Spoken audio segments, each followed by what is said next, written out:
The Benjamin Dixon Show is only possible with listener support. Go to www.patreon.com/The BPD Show. Today is Monday, September 27, 2021. We are excited tonight, this morning, to announce our partnership with ACT TV. This show, The Benjamin Dixon Show, on the clock, and like it or not, we have become somewhat of a journal, a living conversation about the history of our present and all of the absurdities that are occurring around us. And we're pleased to be partnered with people who are deeply rooted in the progressive community, who want to focus on things that we want to focus on, who are fighting for liberation the way we're fighting for liberation. And that's what we're doing at the Benjamin Dixon Show. We begin this morning with On the Clock with Georgia Ford.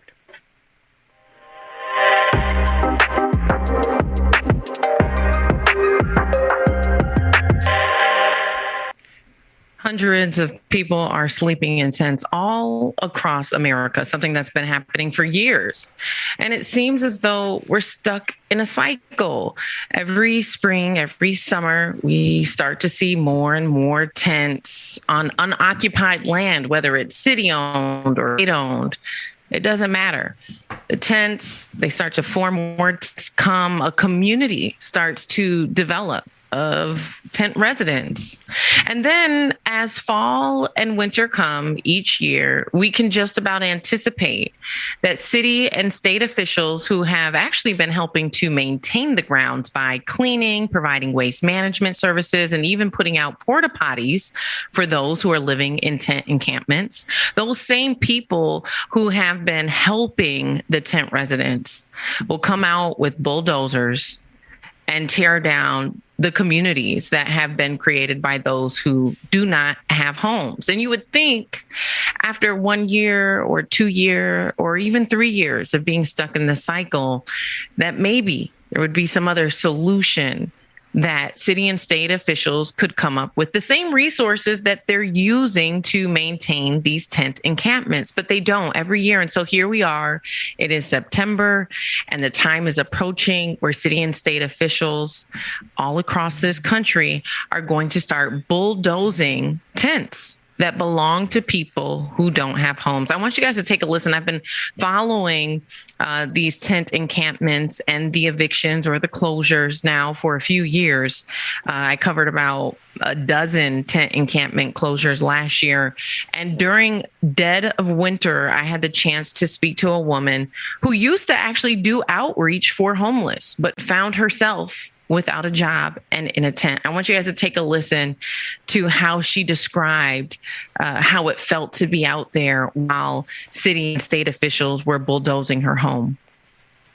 Yeah, they made it just look like sleeping bags and a tent. To everybody that's probably gonna see this, but that's actually somebody's home and somebody's bed and somebody's clothes that they worked hard for, all going to the garbage. Can you talk about how you were treated today?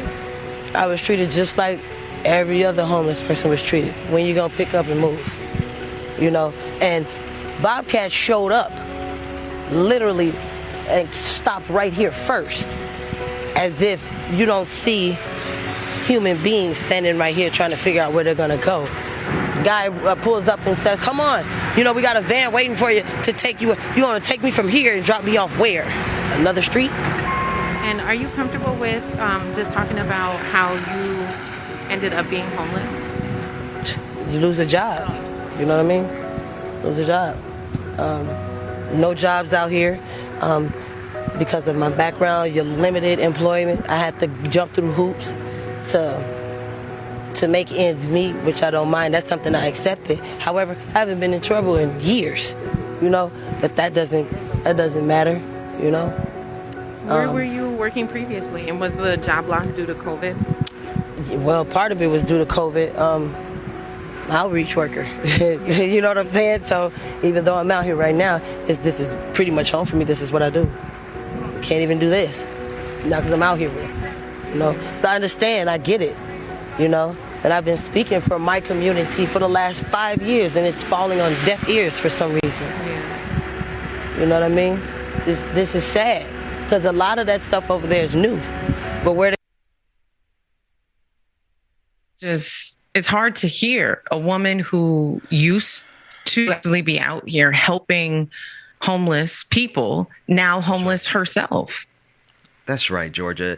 Good morning, and thank you for this reporting. We need to hear more from the people who are the victims of this system, the people who are systemically left out. And thank you for this, because hearing her voice as a person who has for years serviced the unhoused community, and then to find herself in that same situation, it really speaks volumes about not only the commitment that the people have to each other, but it also speaks volumes about the abdication of duty from the government, to whom we have given the consent to be governed. What are you doing with that consent? Well, we see now that they are destroying homeless encampments. They're not providing any type of significant resources to end homelessness. They are just trying to get away of the look of homelessness. And being out there and honestly trying to cover both sides of this issue, Ben, and I think I left out, it's city, county, and state officials. And it usually depends on whose land, who owns the land. And that is the entity that will take the lead on dealing with this. But, when you hear them, if they even make a statement, right, I always reach out for a statement. And oftentimes they decline to make a statement. They'll send some paragraph, right? But when one of the pieces that I did went viral, it got more than 1 million views. All of a sudden, I got a call from the mayor. Off the record. Didn't want to talk on the record, but he put pressure on his administration for someone to speak with me. And so what I learned from their end was that they were trying to coordinate housing resources to put people either in shelters where they could also share a room, because sometimes you'll see couples who are out here. And if they go to traditional shelters, they're split up and they don't want to be split up. And so they stay in a tent. You also have people, we'll hear from one later, who talked about some of the issues in shelters where you have some people who have been physically or sexually assaulted. And so what the city was saying was like, oh, we're providing storage units for people to store their items because you can only bring so much in the shelters.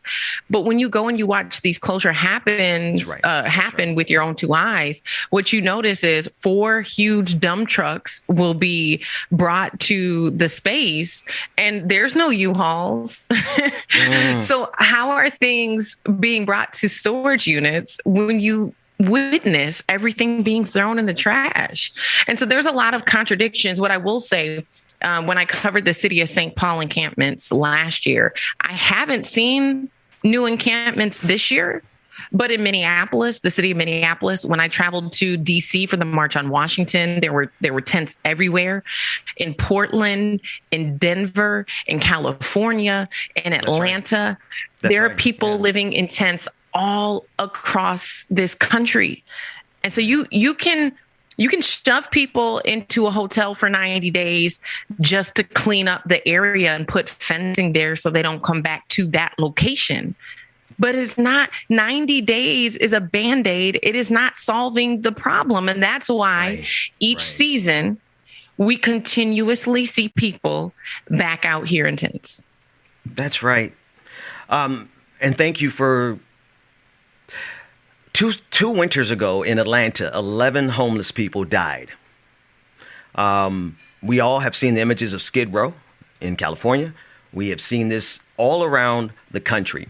The insult to the injury is that while these politicians are giving us lip service, the truth of the matter is that they've done literally nothing to affect the homelessness population, which is a policy choice. That's the main thing I want to say. This is a policy choice. We currently have more empty homes in this country than we have homeless people.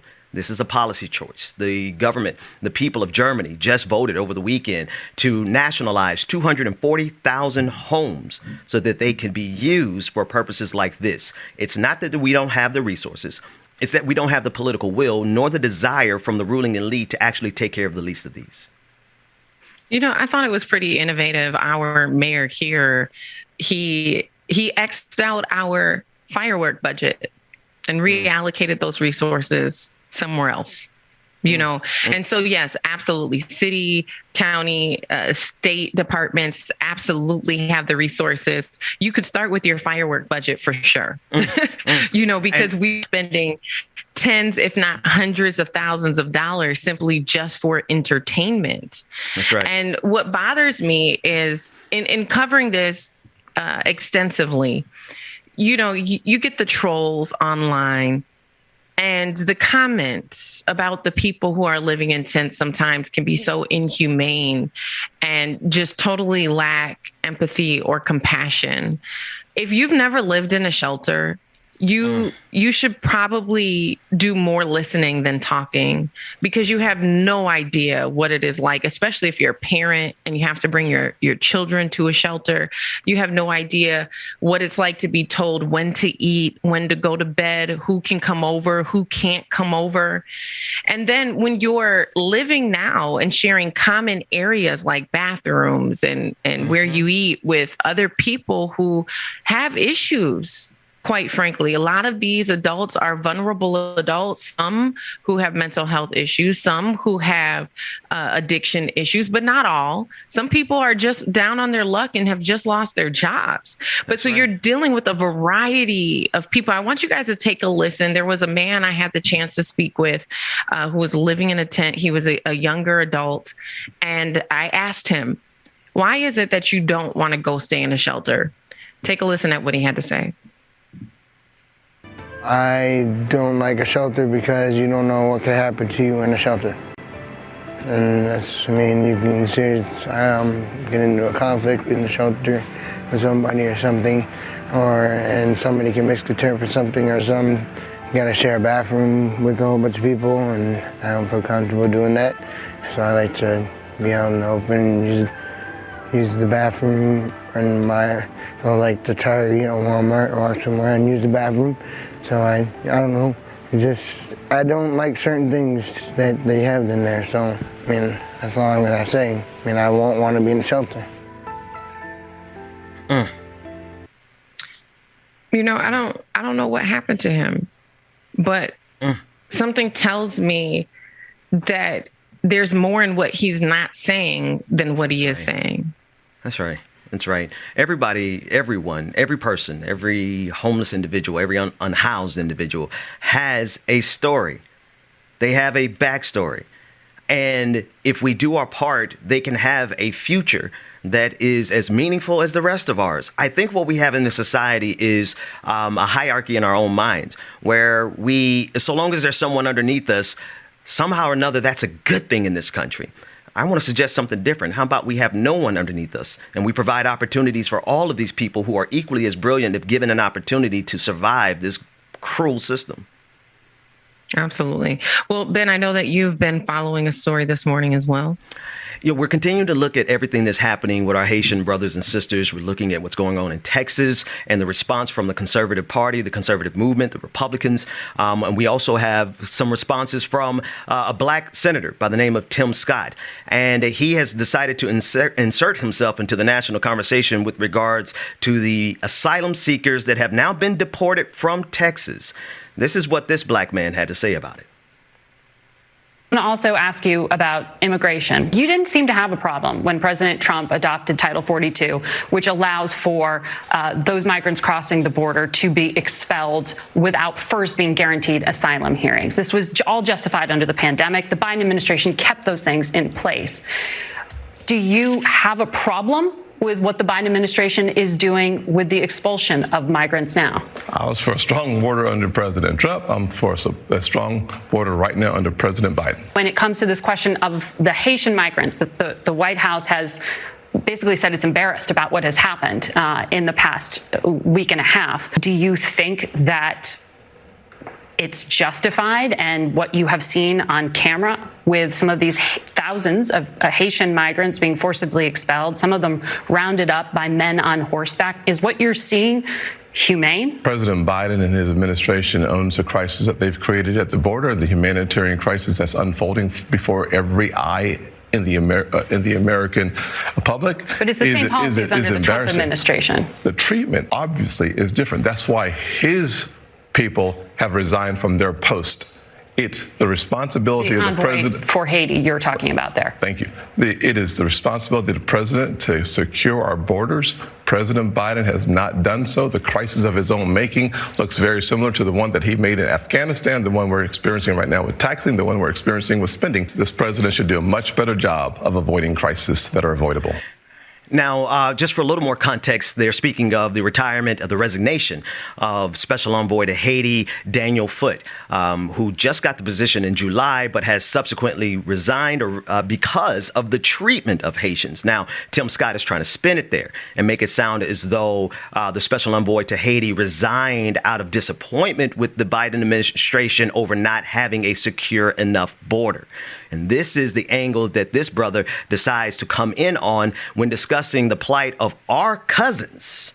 Anyone who is a survivor of slavery, a descendant of the survivors of slavery, the children of the diaspora are our cousins. And this black man has decided that Biden, whose administration swung in on whips, on horseback and whips, and has deported all of our brothers and sisters, Tim Scott has decided to inject himself into the national conversation, this Republican, on the side of Donald Trump, not on the side of what's just, what's right, and definitely not on the side of what's in the best interest for our black brothers and sisters from Haiti. You know, it is so interesting. I was reading the comments of some people commenting on the story and on those photos of the whips being used on Haitians. And narrative is so important because there were some people who, despite actually seeing photographs, and in some cases like that one there, where you can see a person being whipped, there are individuals who are still writing this off as though those are, you know, whips for the horse, that they're just, they were just used for the horse.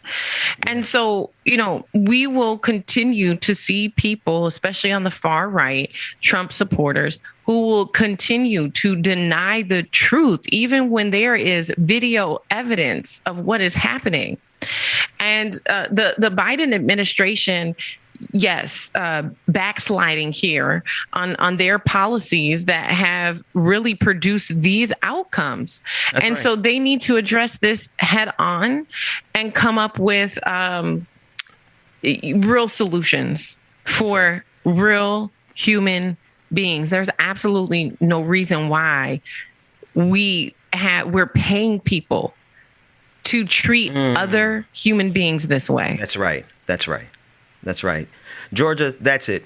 And since you put it that way, I have to draw an analog with the police in our communities. Say, I need black people and as well as all people to understand very clearly that what we see happening domestically is a direct reflection of what we do internationally.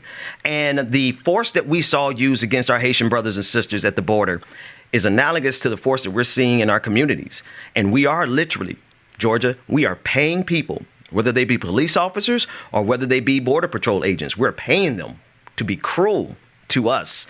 And I suggest if we had a problem with no taxation without representation, then we should certainly have a problem with our taxes being used to abuse us. Yeah. And when we can make exceptions and room for other migrants, other people seeking asylum, when this nation, when all of us are legitimately immigrants ourselves, unless we are indigenous, why is it that we pick and choose the people who we want to allow to seek refuge in our nation? Why is that? And why is it when there are people who have melanin in their skin, why is it that we decide not only are we not going to accept them here, but we're going to treat them like they're animals? We're going to herd them like they're slaves. Why is that? And so I think the American people need to wake up, and this should absolutely be a wake up call for Americans in a similar way that George Floyd was a wake up call for Americans. That we have a serious, deep embedded problem of discrimination and racism that continues to show its face in every facet of our life. And without a doubt, I need everyone to recognize that this is clearly an example of white supremacy enshrined in this country.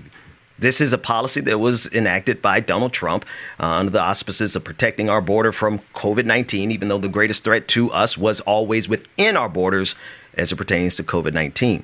But I need everyone to really, really understand that this is so emblematic of the structural racism that remains in this country. If you cannot see it very clearly on what's going on our streets and what the police are doing to black people on every single block, then clearly you have to see the racism in this, the white supremacy in this, and how it is a consistent policy, whether it was Donald Trump or Joe Biden.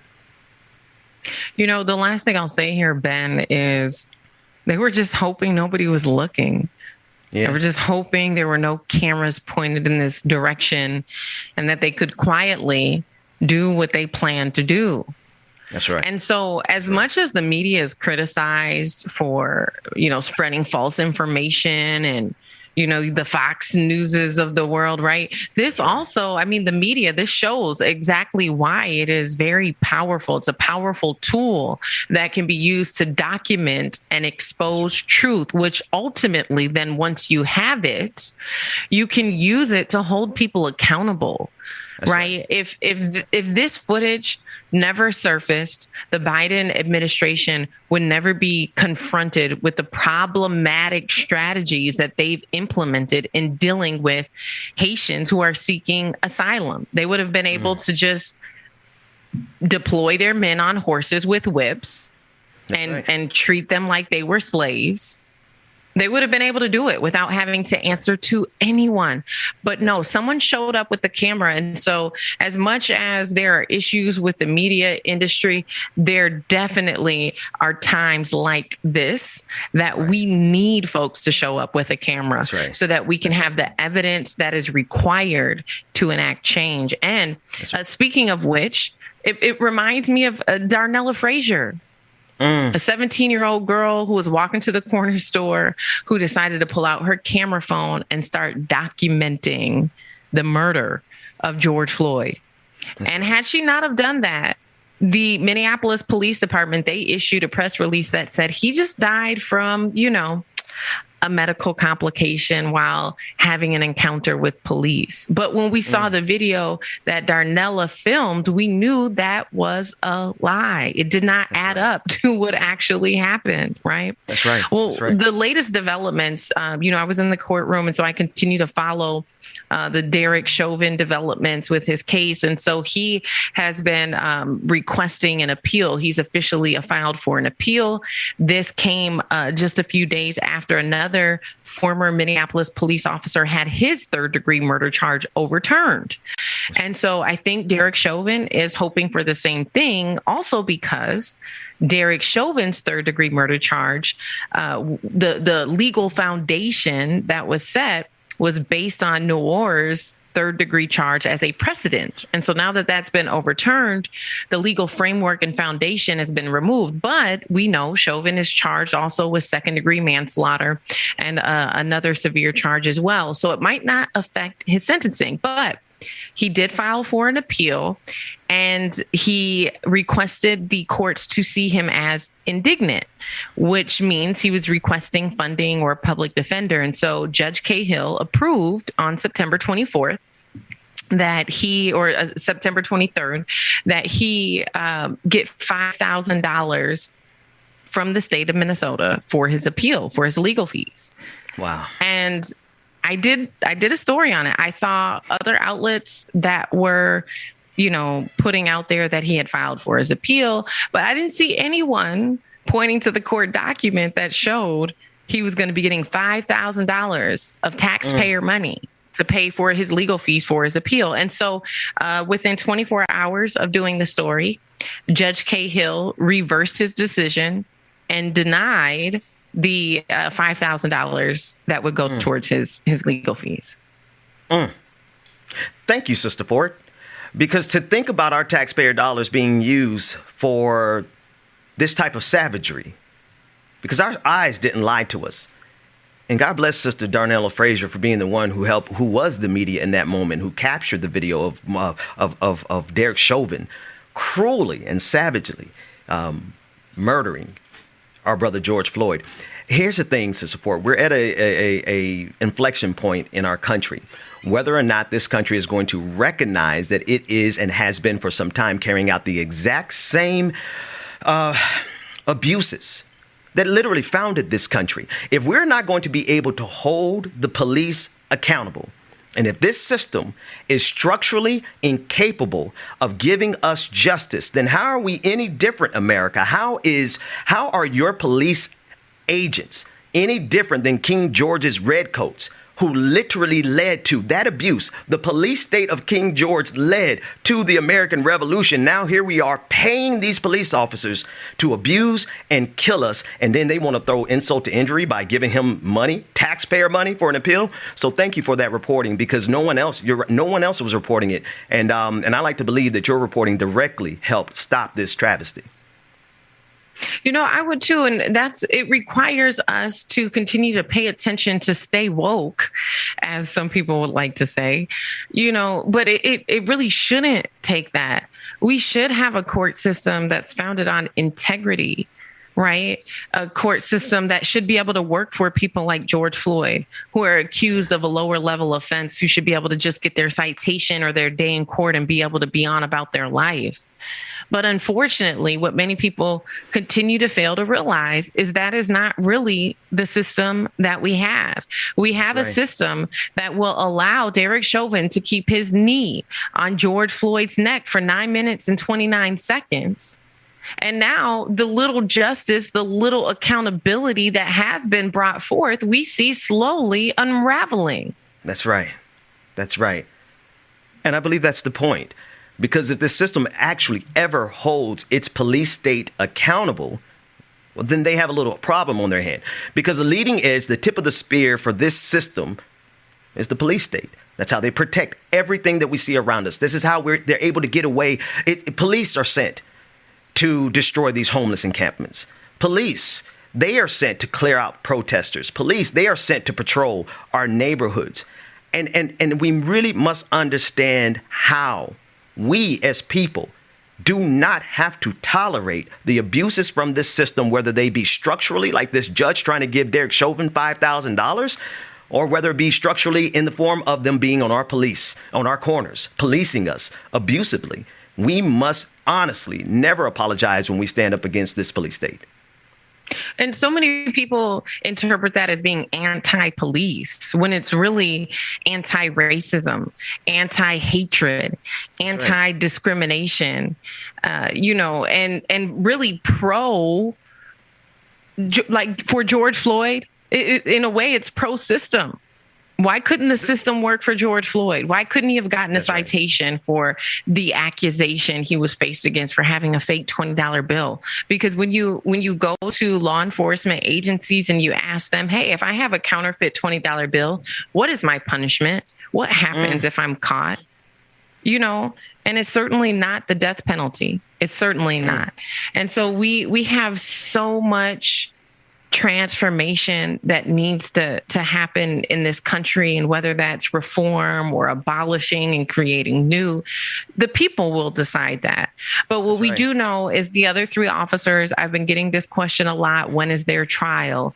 Well, the other three officers are facing both state and federal charges. So the federal trial will happen this fall, I believe, coming up in November. The state trial will happen March 2022. And then Kim Potter, you may remember, was the officer who fatally shot Dante Wright. And so her state trial will be held in December of this year. So these officers are going to be on trial. I know Chauvin and the other three, they all pled not guilty to the federal charges. I'm not sure what type of evidence the Department of Justice has against them, but maybe the Department of Justice launching this investigation into Minneapolis Police Department, as well as Louisville Department, they're investigating. Yes. And there's one other department they're investigating. Maybe these federal investigations will lead to substantial change. That is what we certainly can hope for, and that's what we're fighting for, and that's what we're going to be diligently using our platform for, because if not, then why are we here? Georgia, coming up, I know we're headed towards the end of this segment, but coming up at 8:40, I'll be speaking with Pascal Roberts. He is an attorney, lawyer, a writer, and of the Black Agenda Report. We're going to be digging in a little bit more into what's happening on the border with our Haitian brothers and sisters, and we want to really flesh that out because we want to make sure that everyone understands that what happens to the children of the diaspora is a direct reflection of what's happening to us as Black Americans. Keep it here for that and more on The Benjamin Dixon Show.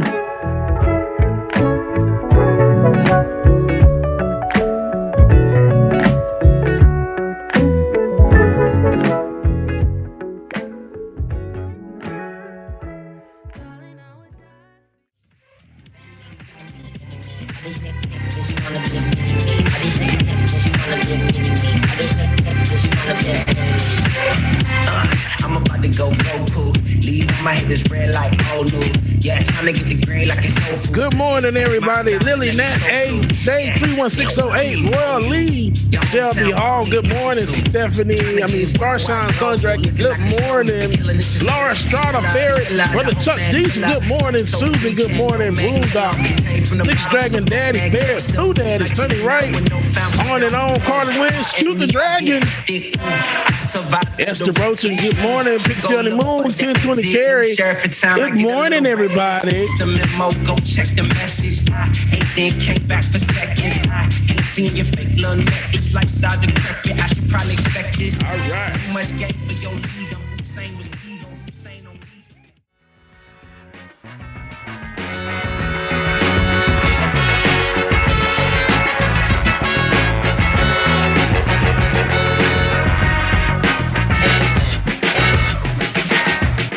The Benjamin Dixon Show is only possible with listener support.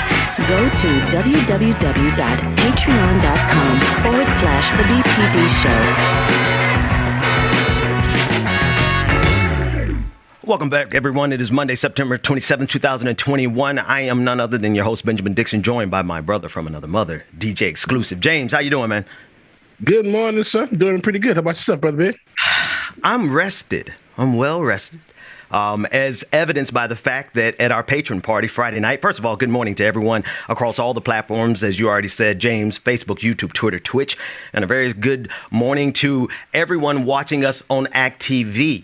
I want to make sure that everyone understands that you can download the Act TV app and watch us on Roku, Fire Stick, all of those amazing places.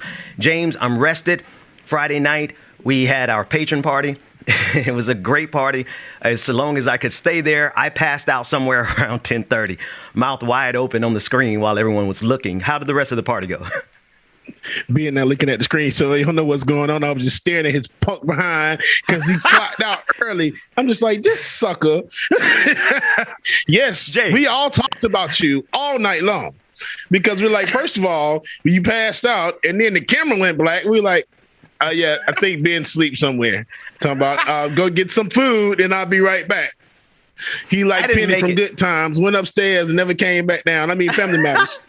Man, listen. We had a great time. The hour and a half that I was there, but special thank you to everyone, especially our international audience. I'm always excited to see people from the UK, from Australia, from Japan joining us at our patron parties, patreon.com/The BPD Show. James, thank you for spinning and getting us ready for this next segment. It is always heavy when we have to talk about what's going on around the world. I want to bring in a friend by the name of Pascal Robert, and he is part of the Black Agenda Report, but he also hosts the podcast called This Is Revolution. Brother Pascal, how are you this morning? Thanks so much for joining us at the last second to discuss these topics.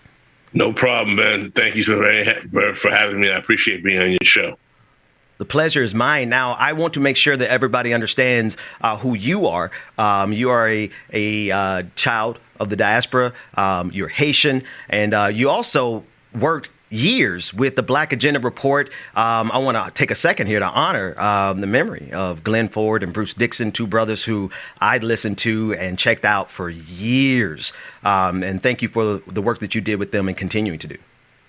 I don't know. I appreciate that. Those brothers were very instrumental in giving me my political education and mentoring me and really giving me the understanding of a critical, radical Black political analysis that I try to apply in my writing as well as my appearances on This Is a Revolution podcast. So I appreciate your platform. And by the way, what is the name of your co-host? I don't want to ignore the brother here now. DJ Exclusive, James Bubba Williams. James, salutations to you, brother. I think it would be rude if I didn't, give you say what's up to, the Black folk always got to acknowledge each other. You got to. Always. No worries. Good morning to you, and thank you for joining us this morning. No problem, man. Brother Pascal, let's jump in, man. Let's jump into the deep end, because one of the things that I am definitely I'm accepting as my responsibility personally is to make sure that Black people who are the descendants of enslaved people, I like to refer to us as survivors of slavery. I want to make sure that we understand very clearly the common fight that we have when we see the United States government thrashing with whips our Haitian brothers and sisters. I'd just like for you to begin. Well, I think that the most important thing that we have to understand between African Americans, Black Americans, and Haitians is to realize that we have a historic unity and bond going back to the Haitian Revolution. And the way that I like to frame this is that we have to understand something. Most people don't realize this, but the Haitian Revolution started August 14, 1791. George Washington was president of the United States when the Haitian Revolution began. So contrary to the notion that our founding fathers were secure in this endeavor that they were going to start the founding of this republic, these men, when they're engaging in the early work of building this nation, they are trembling with fear with the realization that in the southern hemisphere of their country, there are Black former enslaved people who are fighting not just the French, but three of the most powerful empires in the history of the world at that time. Let's not forget, Toussaint Louverture and his armies only spent 1 year fighting Napoleon's army. Napoleon's army landed in January, and they were taken out by November of 1803. They spent 5 years fighting the British from 1793 to 1798. And the British sent one of the largest embarkations of soldiers to Haiti, and within 2 months, 10,000 British soldiers were dead. British lost almost 50,000 soldiers in the Haitian campaign, very close to the numbers they lost in the American Revolution. And don't forget, the Haitians had to defeat the French to be fighting the French and the Spanish, who were also invading in their territory as well. So we have to realize that when Haiti got its independence in 1804, this presented an existential threat to Thomas Jefferson, and he embargoed the country. So while the United States was able to get loan guarantees from the Dutch after its independence, Haiti was basically fighting even for mere recognition. The United States didn't recognize Haiti as a nation until 1862. France had to force Haiti to basically give back like what was 150,000 francs, which became in today's value $20-some-odd billion to pay for recognition under fear of attack. So Haiti was a country that was basically surrounded by hostile enemies because it challenged itself to be to the notion of slavery and white supremacy by fighting off three of the largest Western empires. And what's also fascinating about this is that the United States gains the most from the Haitian Revolution because the Louisiana territories were owned by Napoleon before the Haitian Revolution defeated him. And he had planned by sending an army of 25,000 soldiers to New Orleans before they go to Haiti, after conquering the Haitian army, to actually attack North America and conquer the United States. So because he had to send that New Orleans army to Haiti, or Saint-Domingue, as we would call it at that time, because we had defeated his first embarkation, he had to give up his plans to conquer North America. And as a result, he sold the Louisiana territories to the United States. So the Haitian Revolution literally protected the United States from becoming a French colony. So a lot of African Americans said, well, y'all made it worse for us. No, we didn't. Would you rather be facing the brutality Haitians were dealing with under the French in North America? Or would you rather be dealing with the British, who at least the Americans who at least stopped the importation? Pascal, I love that framing because without the Haitian Revolution, there is no successful American Revolution. There is no the United States of America. You take the Louisiana Territory out of this equation, and they can forget about manifest destiny going from sea to sea. That should tell me that America itself should recognize its debt to Haiti, but instead we see the brutality. Help the audience to understand that. The United States has always seen Haiti as an existential threat to its racialized policy of grounding black people to powder. And you don't forget this. We have to understand the Haitian Revolution was a beacon of light for African Americans. Denmark Vesey and Nat Turner modeled their rebellion on the Haitian Revolution. Black Americans, free black people in the North, used to advocate to the U.S. government in the 19th century for Haiti to be recognized. After Haitian independence, thousands of black Americans from the Washington, D.C. area left the U.S. and actually went to Haiti to find tranquility and escape slavery.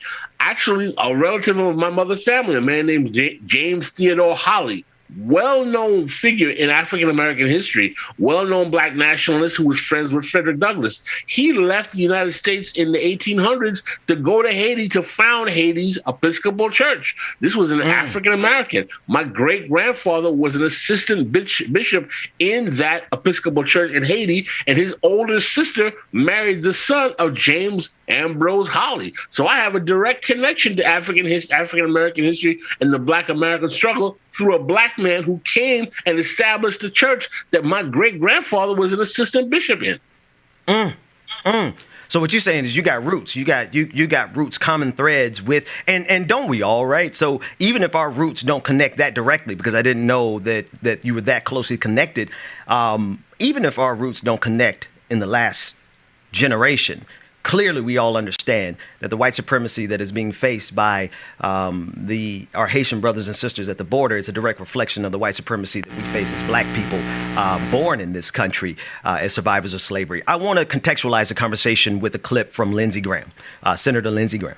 And in this clip, he is trying to convince America that the whips that are being used by the Border Patrol agents, they're being used to protect our families. Let's take a listen to that clip. And here's what I want to say to the American people.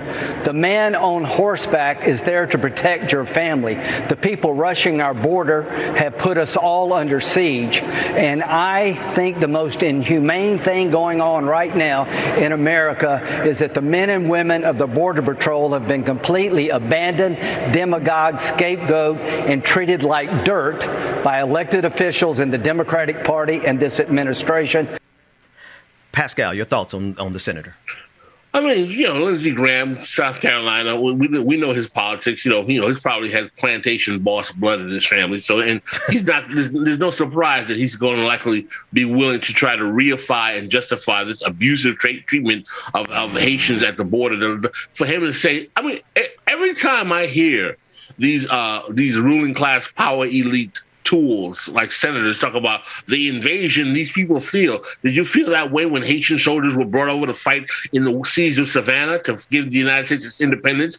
You in Georgia, there's a statue of the Haitian soldiers that fought in the American Revolutionary War that helped win this country. What do you feel about that? Do you feel this way about the invasion when Dusable, who also was from pre-revolutionary Haiti, founded the city of Chicago? Did you feel that invasion? How about that? So it's interesting to me how these reactionary Euro-Americans try to frame Haitians as invaders when they would not be in America without the quote-unquote invasion of Haitians. There would be no city of Chicago. There don't be no Louisiana territories. There would be no manifest destiny, and there definitely might not be an American revolutionary victory, as Bill Clinton even mentioned himself on a video I can show you, where he acknowledges that, but for the Haitians, we might not have won in the siege of Savannah because of the siege of Savannah.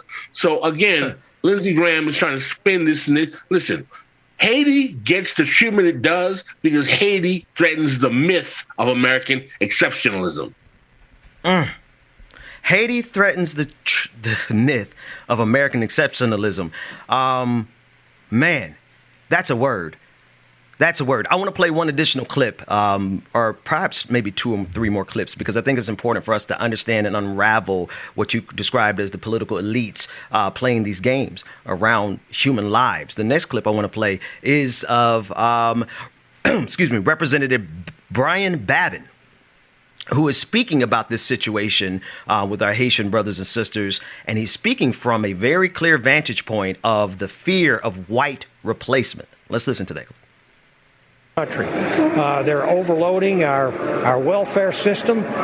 We know what the Democrats are up to here. They want open borders. This is exactly their strategy. They want to replace the American electorate with a third world electorate that will be on welfare and public assistance, put them on a path to citizenship and amnesty, and franchise them with a vote, and they will have a permanent majority. This is why. We have a quote from 2015 from Vice President Joe Biden, who said essentially that is more and more people from the third world come in. That is a strengthening tactic for them, and by them he means the Democratic Party. It's disgusting to see. That is Representative Brian Babin. He is from Texas 36th Congressional District, Republican. Brother Pascal, your thoughts? It's comical to me to hear these reactionary Euro-Americans talking about white replacement theory. How come we don't talk about white replacement theory when we're talking about all the Europeans that have been coming to the United States over the years, when they were replacing the Native Americans, or they were actually enacting policies to undermine African Americans by giving white Europeans lands through the Homestead Act instead of allowing African Americans who were recently free being able to actually benefit from their freedom. The notion that, the quote-unquote white Americans are being replaced is ridiculous. This country basically is founded on genocide of Native Americans and the enslavement and the oppression of Black Americans. Where does this guy think his ancestors came from? The Mao-Patan tribe? That's ridiculous. This guy he's a Euro-American, settler colonial descendant of people who invaded this country and genocided people. So he is the replacement. So he has no right. The notion the Americans have a right to be talking about border security is ridiculous, when most of the borders you got, again, is made possible by the Haitian Revolution, and even beyond that, the genociding of the Native Americans that your ancestors engaged in the first place. Two more pieces of evidence. This next one is coming from who was the white supremacist in chief, Negative 45, no longer the president, but his impact is felt. He had a rally over the weekend, and of course, he could not resist the opportunity to demonstrate his raging white supremacy as it pertains to what's happening in Texas at the border. Let's take a look at that clip. Our Border Patrol agents, and they're going after the riders of the horses, not the people that came in illegally. Isn't that incredible? And they've just put them under watch. They're in big trouble, the riders of those horses. Most people would say they were doing one hell of a job, right? Don't you think? They're in trouble. Can you believe it? One thing is certain, this would never, ever be happening if I were your president, and we should have been your president. Now, the irony here, Pascal, and I want you to just go wherever you want to go with this. The irony is that it is literally the same policy that Donald Trump put in place that Joe Biden used to remove our Haitian brothers and sisters at the border. But I digress. He could not resist. What are your thoughts about? Well, unfortunately, mistreatment of Haiti and Haitian people, particularly on the immigration question, has been a bipartisan consensus by the U.S. government. But the irony of watching Orange Man here talking about the Haitian people is that when he was running for president in 2016, he wasn't talking all this smack when he went to Little Haiti in Miami, the city that I live, and literally told the Haitian people that I will be your greatest defender in the wake of the atrocities that the Clinton family had raged in Haiti after the Haiti earthquake. So it's funny to me to see, Orange Man Trump here talking about how, there are invaders to our country, when he was basically, literally begging Haitians for votes to try to get the victory that he needed in Florida to win that 2016 election. So that's kind of how the hypocrisy of this man is beyond words. Last but not least, man, we're running up a time, and thank you so much again. I appreciate you. I texted you this morning, and you jumped on it, and I really appreciate it because this is important. I also want to discuss the Democratic response. It's been multivariate. It's been diverse. Here is Maxine Waters' response, and then I'd like to get your thoughts about the Congresswoman and the overall response from the Democratic Party. I'm pissed. I'm unhappy, and I'm not just unhappy with the cowboys who were running down Haitians and using their reins to whip them. I'm I'm happy with the administration. We are following the Trump policy. He is the one that does not follow the Constitution and would not allow those seeking refuge to be able to petition to get into the country. What the hell are we doing here? What we witness takes us back hundreds of years. What we witnessed was worse than what we witnessed in slavery. Cowboys with their reins again, whipping black people. All they're trying to do is escape from violence in their country. Yes, it is unfortunate that it is the poorest country in this hemisphere. It is unfortunate that they have no stable government right now. It is unfortunate that they've had to live through earthquakes. I've been working with Haitians for 30 years. They have always been between Canada and France and the United States treated worse than anybody else. And so, yes, we're here and we're organized and we're saying to the president and everybody else, you got to stop this madness. Brother Pascal, get the last word for me. Well, I got to tell you, usually, I'm very hard on the black political class, Ben, but I'll say this, to be fair, the fact that they came out hard against a Democratic president on his policy towards Haiti, I give them respect for that, because I have not seen the Congressional Black Caucus go up against a Democratic president incumbent on treatment of Haiti or Haitians publicly. With Clinton, there was some internal stuff publicly like this in my life. So I'll give them some cool points for coming out and challenging Biden on his treatment of Haitians, which is somewhat, of course, we know is the black political class is in line with some of the more reactionary policies of the Democratic Party. But I think here, at least the optics show that they're trying to make a pivot and try to do the right thing. Maxine Waters has definitely worked with the Haitian community for a while. I will say that. That's true. Brother Pascal Robert, how can people get up with you and support your work? At PROBERT 06 at P Robert. It's pronounced Robert, but it's spelled like Robert 06 on Twitter. This is Revolution Podcast on YouTube. This is Revolution Podcast on all your relatives podcasts, Apple Podcasts, SoundCloud, Spotify, all of that stuff. You'll find us there. You can Google my name. You'll find me on Facebook, Pascal Robert, Black Agenda Report. Google that. You'll see all my work at Black Agenda Report. I've also written at the Huffington Post, Washington Spectator, Alternate, allhiphop.com. As Ben knows, I've been in this game for a while. That's Yes, right, man. You've been actually, and true story is I knew about your work before I even knew you or met you. I was reading your work before I even got into this game, for real. So, Brother Pascal, and I have massacred your last name at least 3 different ways. The correct pronunciation is Robert like Colbert. Colbert. That's what I was thinking. Listen, everybody knows on my show, I can discuss any topic, but if you give me a simple last name, I'm bound to mess it up. Give my best to Jason and Marcus from This Is Revolution, and we definitely want our audience to go over and support you guys. I loved when I came on. We got to have you back on the show again one time, Ben. Let's do that. I'm going to turn it over here to DJ Exclusive. We're going to take a quick break. When we come back, like it or not, we're going to deal with everything, and we're going to laugh to scorn all of the absurdity and the intentional obtuseness of white so-called supremacy when we get back after this. I'm extra. Let's get at it. The intentional obtuseness. Y'all heard it. Good morning again, everybody.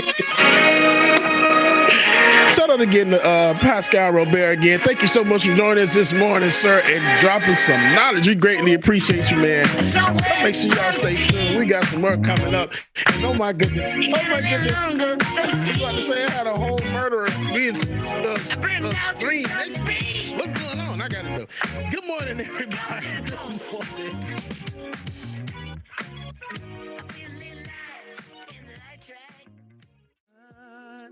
It's going down, like it or not. It's about to go down. Like It or Not with Benjamin Dixon starts now.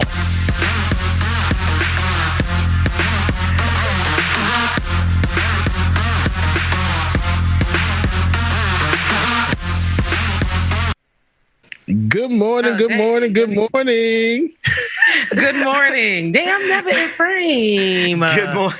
James, I can't stand you. Good morning and welcome to Like It or Not, where we're free to tell the truth and not care who doesn't like it.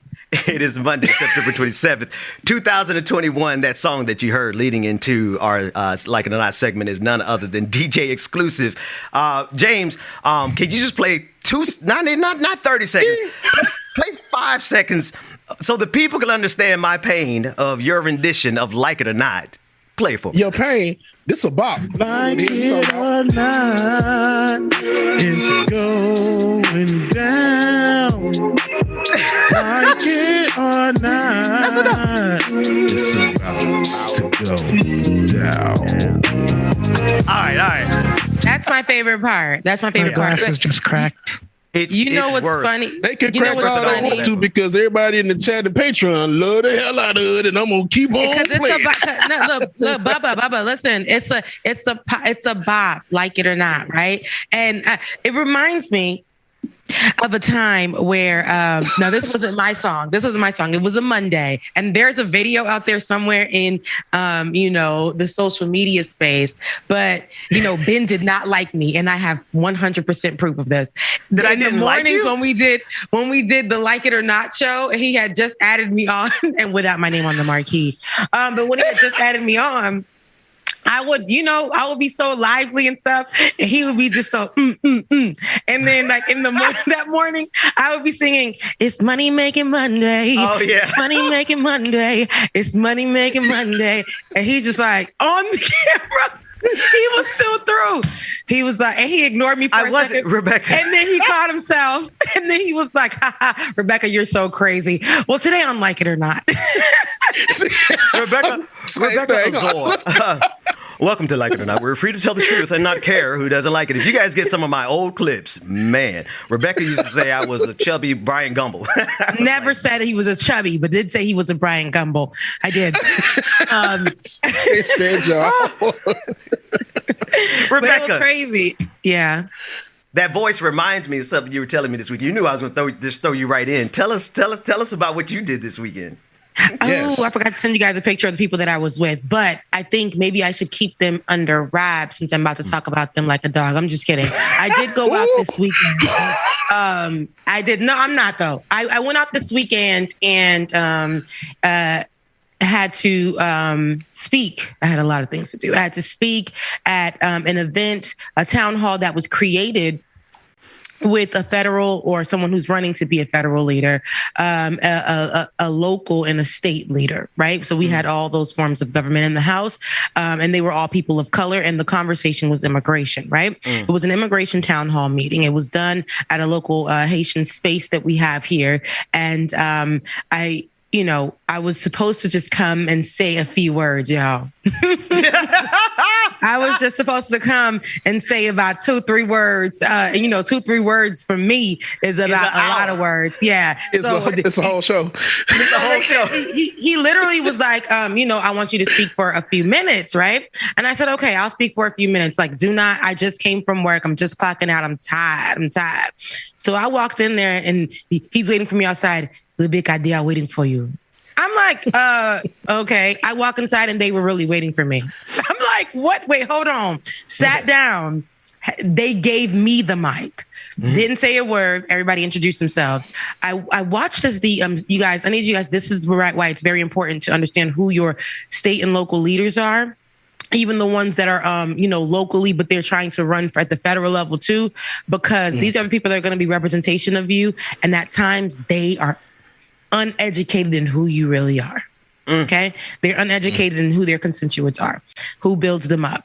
And so, listening to, and I'm going to wrap this up because this will take me forever, but listening to what they were saying, because we're talking about immigration, the person who was, who put it together is the one that was talking about how there are no resources really for immigrants to come here and go and utilize so that they're educated in the processes so that they can go a legal route or have an understanding of what it may be like, how much money it may be to be naturalized, because as we know, it's thousands and thousands and thousands and thousands and thousands and thousands of dollars, okay, to be an American. Okay, so when the question was asked, there was a one person on the panel as well, a young Mexican girl who had a passion. Now the room was full of Haitians, but this Mexican girl's story, man, that girl, I got to bring her on the show, guys. But that girl had her story was so powerful in speaking about her experience as an immigrant and what it feels like today in America. One of the women who are running for Congress stated, she said, I don't like when we calling us, not us, she's in Black American. She said, I don't like the fact that, I love the way you change the accent, right? Because, you know, when I'm telling a story, I got to do the character so y'all understand. She had a country accent, a local accent here in Georgia. So she was like, I really don't like the fact, and she's a preacher. I really don't like the fact. She looks down and then she looks at the people. Now, we're calling them immigrants. We're all human. We're human. So I said, okay, that's great. It's great. It's giving talking points, but it's really great. It's great. She was like, we're all human. And you go leave my people alone. Rebecca, you ain't gonna make fun of our accent like that. She said, you said undocumented. Now, I don't like that either. I just want to call us people. It sounds great, guys. So I heard it and everybody was like, woo! And she said, I just want to say something, because the young immigrant girl said something. And she said, it's hard. You guys are telling us to have a seat at the table and but it's hard. You have to understand. There's a target on our backs if we do speak up, because we are immigrants. There's a target on our back if we try to apply for some assistance that's not even there for us. There becomes a target on our back because we are the least liked in this country. Okay, especially under the previous administration, and now we see what's happening under the current administration with Haitians. That young Mexican girl said that. So. The woman who's running for Congress stated, she was like, hold on now. I need y'all to understand. Don't count on us. Don't count on us. Don't count on us as in who? Who is she talking? As the leaders. She said, this is a local Black woman running for Congress saying don't count on Black people or don't count on leaders. She said, do not count on us. First of all, she was making a distinction between like, she was trying to compare the two, where it was like immigrant issues and Black American issues, which I have done here. And there's a way that you can do that without taking away from the Black American issue and without taking away from the Black immigrant issue, understanding that they are the same and they are different here in America. You know, you got to understand that. But she was saying, don't count on them as leaders, right? And she looked at that young girl. I keep calling her little because, you know, I'm 31 now. I be calling the kids. But she looked at that young woman and she said to her, she was like, you know, I hear what you're saying. But don't count on us. Don't count on us. And y'all need to go get a seat at the table. I hear you speaking, and you could be somebody with a seat on the table, but don't count on us. Y'all go and do it. And she wanted us to vote for her. So listen to me and listen to me good. So when the mic, I said, I did like this to the mic. And it came my way in 2.5 seconds. The people were waiting. And I said to her, I said, I understand what you're saying, but what it's giving is talking points right now. Those things that you're saying, where we got to get a seat at the table and all those things, were good a few years ago. But right now, there are spaces where there's somebody at the table, right? Mm-hmm. But because the person that's leading at the table, right, is not even interested in the immigrant issue, that person who's sitting way in the corner at the end will get no attention and will be fighting her battle on the streets. And you have to understand, when she gets to the streets, you may not be elected next year. So her power is more powerful than what you're telling her right now. You're saying, and then you're also telling us not to hold you accountable. That's also a great talking point, ma'am. And for us to identify as not being immigrants, migrants, asylum seekers, undocumented, but just to be human. In America, Black Americans aren't even considered, still to this day, human. Right. Now, you in order for us to discuss a difference and for you guys to understand, because you said you want to be educated, in order for us to discuss a difference, for you to understand the immigrant issue, you have to listen to her story and you have to allow her to identify with what America identifies her as until America does not treat her as such. That's right. So trying to dispel with the like trying to have this kumbaya kind of moment of saying we're all human robs the necessary attention that has to be paid to the asylum seekers and to the immigrants. That's a good talking point. Rebecca, you riding around town giving these people hell? I'm riding around town giving these people absolute hell. And I love it. And I'm here for it. And I appreciate you, sister. Thank you. And I would have never.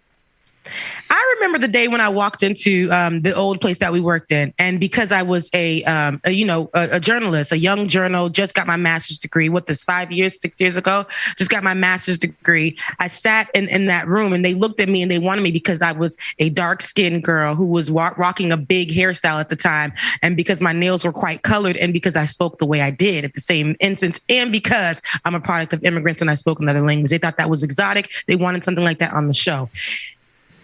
I came home from my first day on that job, and I came home to my girlfriend and I said, my best friend, and I was like, hey, mama, I can't do this because I am not qualified for this position. There is no way that I'm going to talk politics when this ain't what it is for me.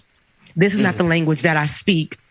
And I just heard, because I was just listening this morning, because here's my preacher moment. I was listening to Sarah Jakes this morning, and she said there are going to be times where, God or whoever you guys believe in, but moves you to a different level where you're going to speak a different language, not literally, but figuratively speaking, spiritually speaking, emotionally, in your job, whatever. You're going to speak a different language, and it's going to be time for you to be uncomfortable because you're going to be learning in that process. And you may be a little scared and shifty, but if you're open to it, you will learn it. You will learn it, and you will now be what God has put you in place to be. And I'm like, at that time I couldn't see it that way. But we're looking years now, and I'm sitting in rooms, and I'm the representation for the Haitian people here. I don't want to be their voice, but being able to pass them the mic, lead the story, but pass them the mic so they can share their stories. Right. I'm the one here that's doing that. And I'm also looking in times where I'm seeing BS happening from our leaders, and I can call them out in a way where it's political. I found my voice in this political space. I do not have to sound like, Benjamin P. Dixon or Joy Reid or whatever. Like, I am somebody who understands it because of experience. And when I walk into the room and I actually understand why it's important for us to elect our officials, but understand the policies that they run on, because what you are, who you are, something that represents you may be missing from the top of that list. That's right. And I was able to communicate that. And I came home, guys, and I was so proud. I was so proud of me, and I was so proud of being groomed by Ben, who had to look at me in my rough edges, who had to look at me and say, we're not regurgitating the news. What do you understand about this? And I literally, I was thinking about that, and I absolutely am happy that I was able, and I've been through it all to be able to sit at a table, sit in the room, and really kill it, really kill it. Right. She got me blushing over here like a proud papa, man. She told me what she did to those. She told me what That's she did my to those 50-minute politicians. story. She told me what she did to those politicians this weekend, and I was just grinning ear to ear. We're going to shift from local right here in Atlanta to national, so people can see what you're talking about, Rebecca, in terms of having that ability to speak on politics. But before we do, could you just for the people, how did that one particular mayor? We don't have to call the city out. We're gonna invite them all on the show so we can talk about all these issues. Yes, because they all literally ran up to me. They were begging to be on the show. They were begging. And that's a good thing. They were just like, they wanted to be like, yo, you got a show? Because they tried to check me, Ben, and I was like, oh no, we have state representatives on the show all the time. For instance, we had Representative Park Cannon, who you guys can recall was dragged because she wanted to confront Governor Kemp. Do you remember that? And they was like, oh, she got a little bit of, hold on now. Yes, man, my show ain't no little show. I had to, my show ain't no little show. Ain't no little show. But the one woman that he's talking about is a mayor locally in Cobb County, I'll say, and she didn't. You guys, she kept referring to us as Haitians. I'm sorry, and not Haitians. So she was like, it's Asians with the H, like, and adding that together instead of Haitians. And that's one way you knew she just found out that there was a Black group of people called Haitians. But she's the mayor of this particular city in Cobb County. And she's a person of color. And she sat there and she was like, well, there is a school here. If I will interject, there's a school here. And this school is actually a protective area because we have the best schools in this county. This school is actually a protective area for your immigrant kids. OK, it's where they can come and feel OK. And I pride myself in that here in this county, in this city. And that's one thing that should give you guys a peace of mind. We have a growing number of Hispanics and Black Americans. And hold on now, ma'am. Okay, see, this tells me that you think that all Black people are Black Americans in your school. When you have the most, this particular city that you live in, it's a huge number of Haitians and Africans and Hispanics that live right there in that area. And you think because she used the word it's diverse, but did not break down who the people were. Do you know who those people are and why it makes it diverse? What helps out this diverse community of immigrants in your area? What is the policy for you? And then I said, it's very interesting, ma'am, if I may. It's very interesting that you didn't know that there's a huge community of Haitians and there's a huge community of Africans and Hispanics, particularly what types in your area and what resources you could have gave them. You said that it was because your son asked you for Caribbean food and you had to Google it in your city when there are, my God, so many Caribbean restaurants in that particular area. It lets me know you don't even know that area that you represent. Well, I want to open invitation to all of the candidates. I got all the information right here. They gave them all to me. I got all the information right here. Okay. We want them and I need to send you one because somebody's been in my DM, has been trying to get on, running for a city councilman, I think, in West Virginia. I have to send y'all, send y'all the information. But yeah. Yeah. Know your local politicians and know their policies. And if you're going to be the mayor, you got to be the people's mayor. Until such time, Rebecca, we're going to deem you the people's mayor. That said, no, you said no. I don't like the people's mayor. You said the mayor of the streets. The mayor of the streets. That's even better. See, I can't even remember the little the cliches I come up with. It's that kind of week. Let's jump into some national politics then. I want to start with the big lie, Donald Trump, and this continued belief that he won. My wife and I are looking for a place, and we were driving through a neighborhood, and we saw some pretty nice places. And across the street, though, was a Trump 2020. You know he won. We know he won. Flag. So we're not moving into that community. That said, this is a big lie that's been perpetuated all over the country. Here's a clip from Rachel Maddow and Steve Schmidt. Now, Steve Schmidt is a Republican. I'm not personally a fan of him or his work over at the Lincoln Project, but this clip, I think, puts it into great context of what we're dealing with on the national level with the president, a former president, who intentionally is trying to overthrow our democracy. Let's run that clip. I think we are in a crisis. It's hard to overstate the magnitude of that crisis. I agree with Mr. Kagan that Donald Trump will certainly be the Republican nominee in 2024. We have an autocratic movement in this country, and part of the strategy, and you see this with the chaos that could result from the debt ceiling, is they are driving both chaos at the same time where they are selling order. So all right-wing authoritarian movements always do this. It's how they come to power.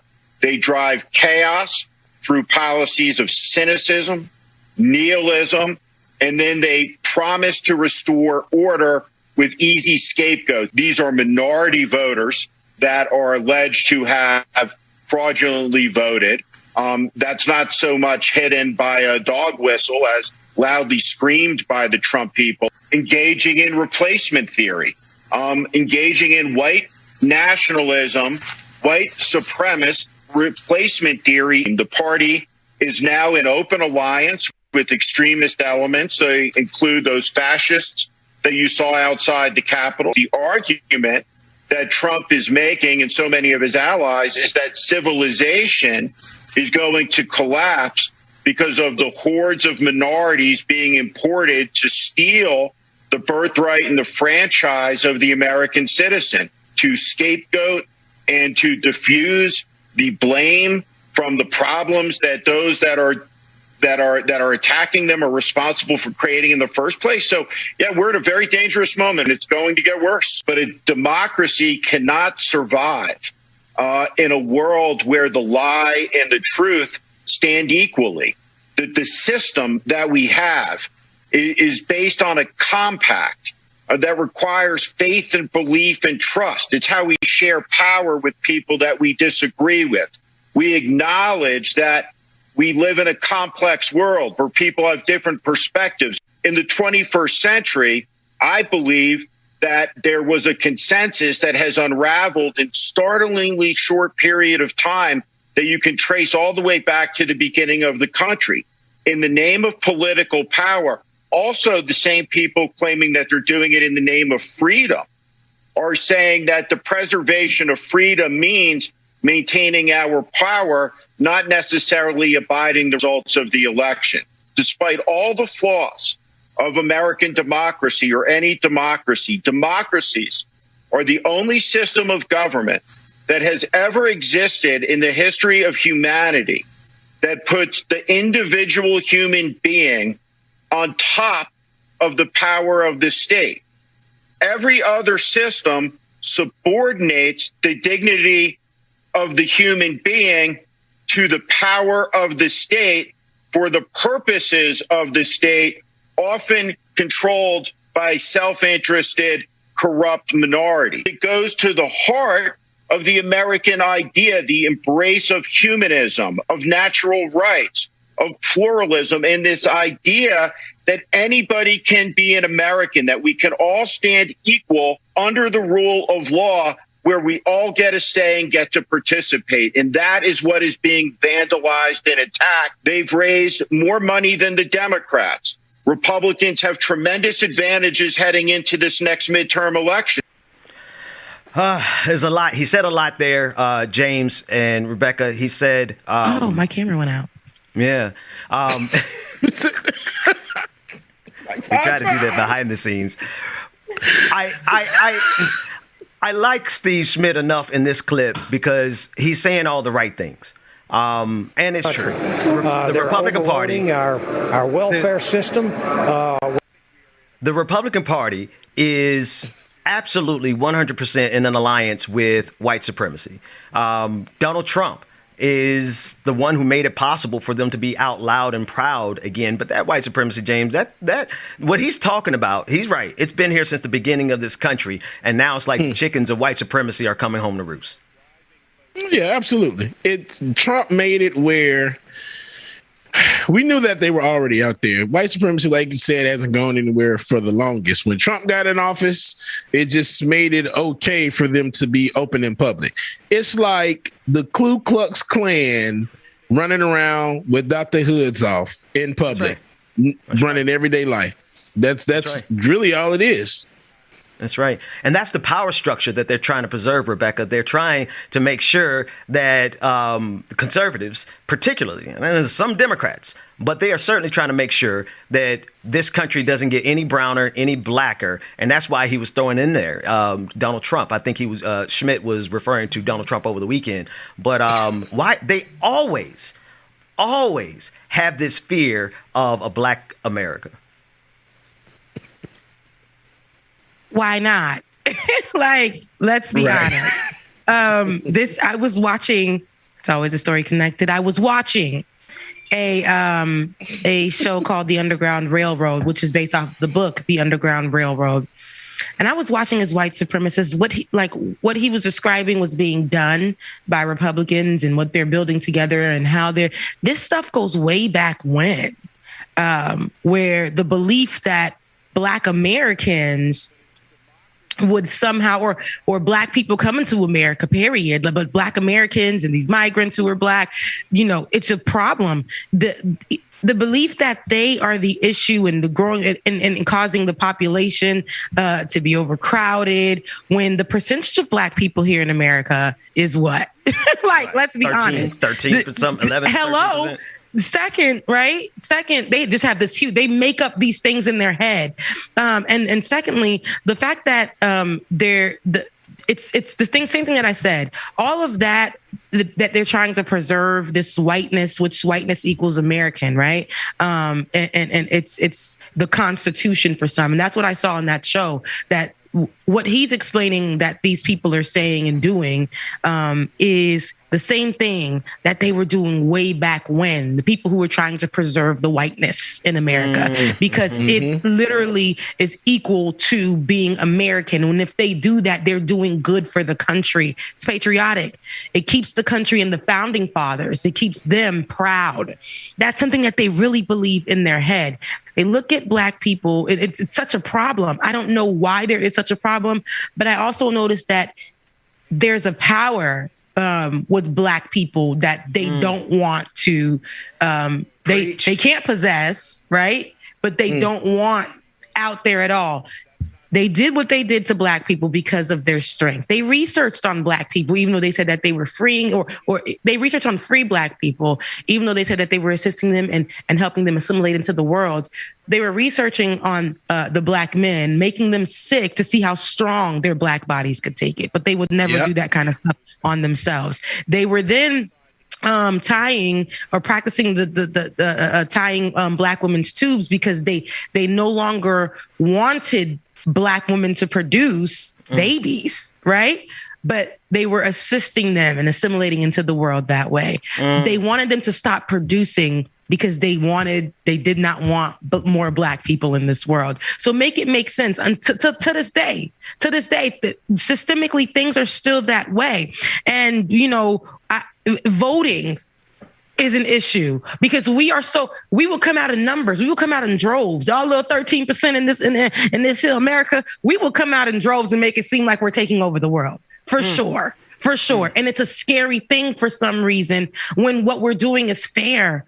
What we're doing is literally law, but they'll figure out ways to say that we aren't doing it and take it away from us. Funny you should say law, because their ways of figuring out how to overcome that is by all of these racist voter suppression laws that are going across this country. I want to dovetail this with the white supremacist in chief in his rally over the weekend, Donald Trump, who is trying to make his play to come back, to maintain his grip on the control of the Republican Party. He could not resist an opportunity to show his racism, particularly as it pertains to what happened to our brothers and sisters at the border from Haiti. Let's take a look at that clip. Tens of thousands of illegal immigrants have overrun our borders in recent days while laughing in the faces of our Border Patrol agents. And they're going after the riders of the horses, not the people that came in illegally. Isn't that incredible? And they've just put them under watch. They're in big trouble, the riders of those horses. Most people would say they were doing one hell of a job, right? Don't you think? They're in trouble. Can you believe it? One thing is certain, this would never, ever be happening if I were your president, and we should have your president. It's the Blacks for Trump in the background for me. And I know that area, y'all. That's where my ex-husband is from, that area. I know Perry, Georgia, Fort Valley, Warner Robins, that whole area, predominantly Black. Predominantly Black. And you would think, looking at this, this very disheartening. Very much so. It was the Blacks for Trumps for me too, James. Rebecca, what do you think? Yeah, good old Perry, Georgia. Back in Tallahassee, we used to report on their weather. I don't know why. We just did. We would say, wrap them weeds, ladies. It's going to be rainy on the People News. But just seeing those Black people in the background, it's... Let me tell you something. You speak to a Black person, ask them why they are Trump, they are Trump supporters. It is the most minute thing The most minute thing that, let me tell you, they'll be like, because I got extra money on my checks that year that he was in office. Because I got my business loan. He allowed me to get my business loan. Because of him, I saved my business. And I was like, but did your neighbor across the way save his business? And all them black people, 10 black people on that street, did they save their business? It was only you. And you're saying that he's somebody that should be seated because he saved only you. We're looking for somebody who's for all the people, not particular people, not because you're a rapper, not because you got way more money in your bank account, not because of... We're looking for somebody who's for all the people, and this man isn't. Why are you guys still here, Blacks for Trump, in 2021? There's somebody else that's sitting in office right now. What are we doing? This is an embarrassment. An embarrassment. And you in the back just looking black and silly. Black and silly in the middle of this. This is terrible. This is terrible. And y'all, I can guarantee you what they probably did. There's a bus factory there, Bluebird, that builds all the school buses. So guarantee what they probably did, probably none of these people they actually voted for Trump. They probably were bussed in. I mean, the factory is like right there. All this crap is like literally right there. What they probably did, they probably gave these people $200 a piece. Somebody just said in the chat room and said, hey, put this shirt on from 2020, Blacks for Trump's 2020.com. You ain't got to tell me shirt on, and I'm gonna do it. Hey, you want me to do what? Because how they get all y'all asses right there in the center, right there behind Trump. Oh, that's they paid them people to get up there. It's a photo op, honey. It's a photo op. It's giving photo op for sure. Like, listen, and they're the ones with that particular shirt on. If we don't look at they don't even got hats on. Look at the white folks. They didn't even give them hats. Look, they literally was like, let's go get them. And do you mind standing behind me? You ain't got, how much you say was paying? He said he was paying about $200. Yeah, I'm gonna be there. You got a shirt with it? No problem. During the last campaign, during the last election, Trump and his team actually got outed for paying $600 a person that they were giving away to black people, Blacks for Trump. So yeah, no, there's definitely a financial incentive here, but it's also, like you said, Rebecca, selfishness and ideological.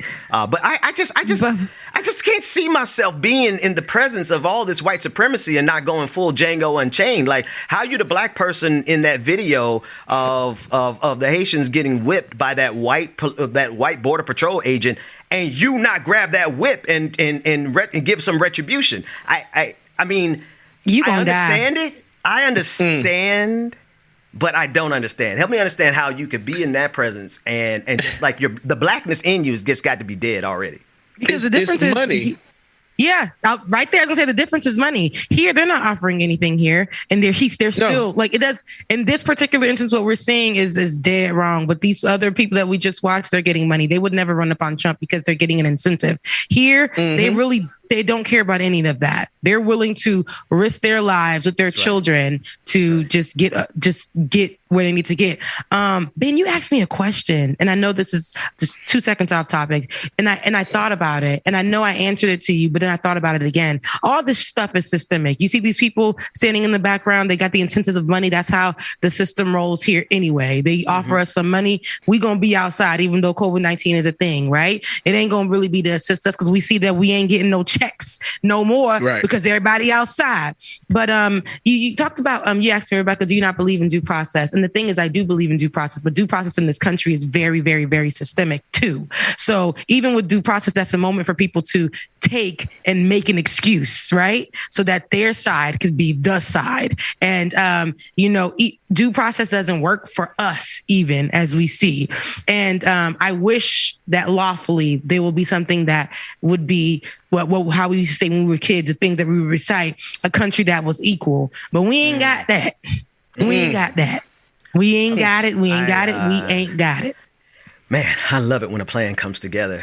Let's run this next clip of Little Charlie Kirk. Good morning also to Brother Carl Mack. Little Charlie Kirk. Little Charlie Kirk. That's Little Charlie. We ain't forgot about your little Charlie Kirk and your 6 buses. 80 buses. 80 buses. Like it or not. Or not. Brother Carl Mack is going to be back with us. He's doing dad stuff, and trust me when I say I understand that. But whenever we talk about Charlie Kirk, I'm reminded of Brother Dr. Carl Mack, as he refers to him as Little Charlie Kirk, who sponsored 80 buses to the January 6th insurrectionist terrorist event. He won't forget it. Who should be in jail. He's running his mouth against Haitians. Let's run that clip. Of course, that's a lie. We know that's not true. You have pictures of people that have pieces of paper that says, please help us. I do not speak English. What bus do I need to take? Thanks for your help. As they get released into the interior of the United States. Bill Maluzhin is saying they are releasing entire family units into the United States. What do you do when you start to have a apathetic tyrant, now apathetic when it comes to immigration law, but very engaged when it comes towards forcing vaccinations? I know so many amazing patriots in the great state of Texas, and I love Texas, that have been waiting and are willing for this moment. Deputize a citizen force. Put them on the border. Give them handcuffs. Get it done. Sure, that's dramatic. You know what's dramatic? The invasion of the country. We're going to talk more about that. We're going to talk about how the other side has openly admitted that this is about bringing in voters that they want and they like, and honestly diminishing and decreasing white demographics in America. There it is. Did he say invasion of the country? That's exactly what that. But when he was the one that's had 80 damn buses go January 6th to the Capitol, and you talking about invading. Bubba, somebody said he belongs to the most punchable face club. And I thought about you because that's your club. You lead that club. You lead that club to talk about who has the most punchable face. He does have a lot of wide diameter on that the face. new channel, so I'm trying to keep it cute. Okay. He has that wide forehead. It's giving immigrant forehead, honestly. Oh my God. No, seriously. It is, honestly. My ex had the same forehead and he was from Russia. Like, it's the same thing. He got the features. He's giving a mix of dill pickles from the Rugrats and Grease. You better wake up, cause I need it. He's giving that. He's giving the Grease at the same time. What the hell does an immigrant face look like, Rebecca? You better say so before we get canceled. No, like, you're not from here, but you want to talk about people. You don't even look like you don't look. White folks. We don't want to even take it really to what we need to say. And white folks, this don't even belong to y'all. This is not your thing. The indigenous people have entered the conversation. That's right. Okay. That's right. So how long has Charlie been here? I wonder how many generations he's been here. 3, maybe 4. Because I told you he's given. It's his last name really Kirk. Is he part of the indentured servant crew? You don't know. Woo. You don't know. Damn, Rebecca. Know. You indentured servitude. So listen. Everything that he's saying, it goes right back to what we were saying. You see, black folks in this country, period, cannot get a break. Can't, won't. Will I won't? I don't know. So you just played a clip from the Arizona representatives, and they were saying basically that what's happening there and how they're fearful of the black folks right here in America. Now we're listening to Charlie Kirk, and he's fearful of black immigrants or black migrants, asylum seekers coming here and invading, because this is what both people that we just saw were breaking down of those Republicans, but this is what they believe. This is one of their mouthpieces. This is the representation. They put this fear about black people. All black people are doing in America, especially black Americans, are living their lives, but there is always going to be like, hey, why are you over there being black? I don't like that you're being black. I really don't like that. See, that's that thing I'm talking about. They're invading our spaces. Why you over there being black in a white city? Why are you over there benefiting about that good school? Bring your kid over to that good school over there. You don't deserve to do that. You don't deserve safety. You don't deserve a bank account. You don't deserve a house loan. You don't deserve, getting a vehicle easily because your credit is good. We need to put you through the ringer. Same thing with these Black migrants coming over here. Same thing. It's like they believe that we're going to come and take over. And I don't know why that is the mindset. But Ben, like you said, you don't even know how far back he can trace his lineage, but you can. Yeah. Further. Well, I mean, right. I can go further. I mean, for obvious reasons, I can't go all the way back. Yes. But you still can go further. And that's the most American thing. You're more American than half of these people who are the most population in America. But you're more American than them. They're not even really American. Right. Hey, shout out to Nick Eden real quick. He said his head is shaped like a pinky toe. A pinky toe or a big toe? It's giving big toe. It is giving big toe. It's giving big toe. It's big toe. His face got wide girth, and therefore I have to concur that it is. I'm telling you guys, my ex had the same shaped face, same color eyes, everything. See, you got to get specific. Well, you got to get specific because when you said immigrant head, I'm like, Lord, we got canceled on day one. Yes, you guys. Look, you talking about your ex? Yeah, no, he has the same shape, and he's an immigrant. He's Russian, and same thing, child. Same thing. That guy, man, Rebecca, I've known you too long because I know exactly who you're talking about. Let's move. Russian? How did that work? We'll talk later. No, he had black in him too. Just need you to understand, because he had black in him too. But his after party Patreon looks very white. That's all. He's half white and he's half Patreon.com. So if you want to know what Rebecca's talking about and all the other shenanigans, because I have to be honest with you guys, this is a pretty light morning. Normally by now we would have fell out of our seats laughing. But if you want to see that and Rebecca talk about her ex who had a head that looked like a big toe, patreon.com/like it or not. We're gonna head to the after party in a few minutes here. But before we go, I got to give a couple of good clips. We had Maxine Waters earlier today, but I want to play the clip from Representative Al Green. Yes, Al Green, not that Al Green. But I know, right? Representative Al Green from Texas, and this is where I know.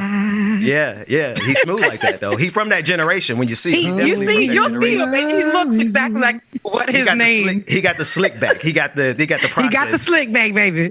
But we love Representative Al Green, especially on this curl clip. Juice. We love you, Rebecca. Texturizer. I can't run a show. I cannot do a show with Rebecca. He got the drip. I'm trying to introduce a clip.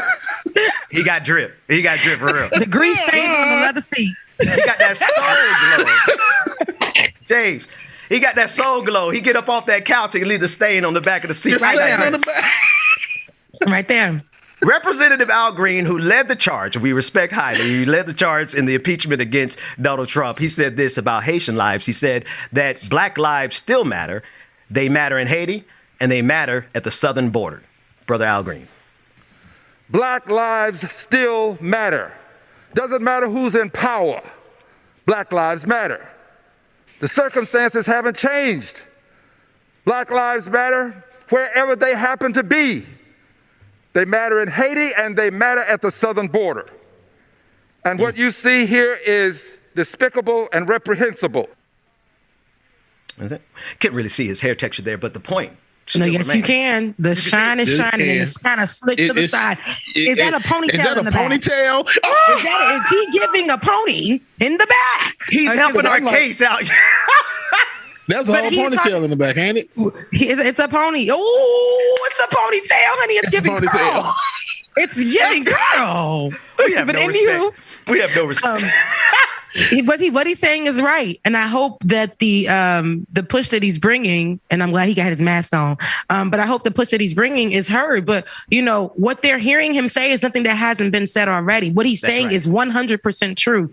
And so many fights and so many voices have been said right here in this space. I love that he brought in a graphic because sometimes you forget. We could say we could say Black people are dying. That's right. But we got to come and put a picture of George Floyd. We got to come and put a picture of Breonna Taylor. We got to come and put a picture of Tamir Rice. Like, we got to come and put all these pictures up because white folks seem to, want to, and they only white folks, it's black officials too, seem to want to, choose what they know and what they remember and what they want to actually cover or touch on or fight for.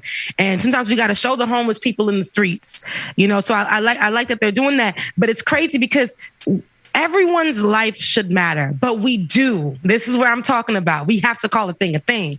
The reason why we're saying Black Lives Matter is not because we want to separate ourselves. It's because we were made separate in this country. And so we have to tell you that, hey, my guy, Black Lives Matter. And it's sad that we have to say that, but we do. Okay. And the fact that we get pushback from people who don't look like us, they got a problem with us saying that we should say all lives matter. There were even people who are superstars who will say, and they're Black, but because they don't live the life right now anymore, so they forgot. Nah, all lives. We have to understand that God, we are all God's creatures. Well, they don't think about you like that here. Yes, that may be the case, but they do not. The same people who read that Bible that you heard that in, they don't see you like that. They see you equal as hell. I mean, not equal, separate, right? But equal, right? They see you separate as hell. They look at you and they say that's a person too, but they're not the same type of person as me. Right?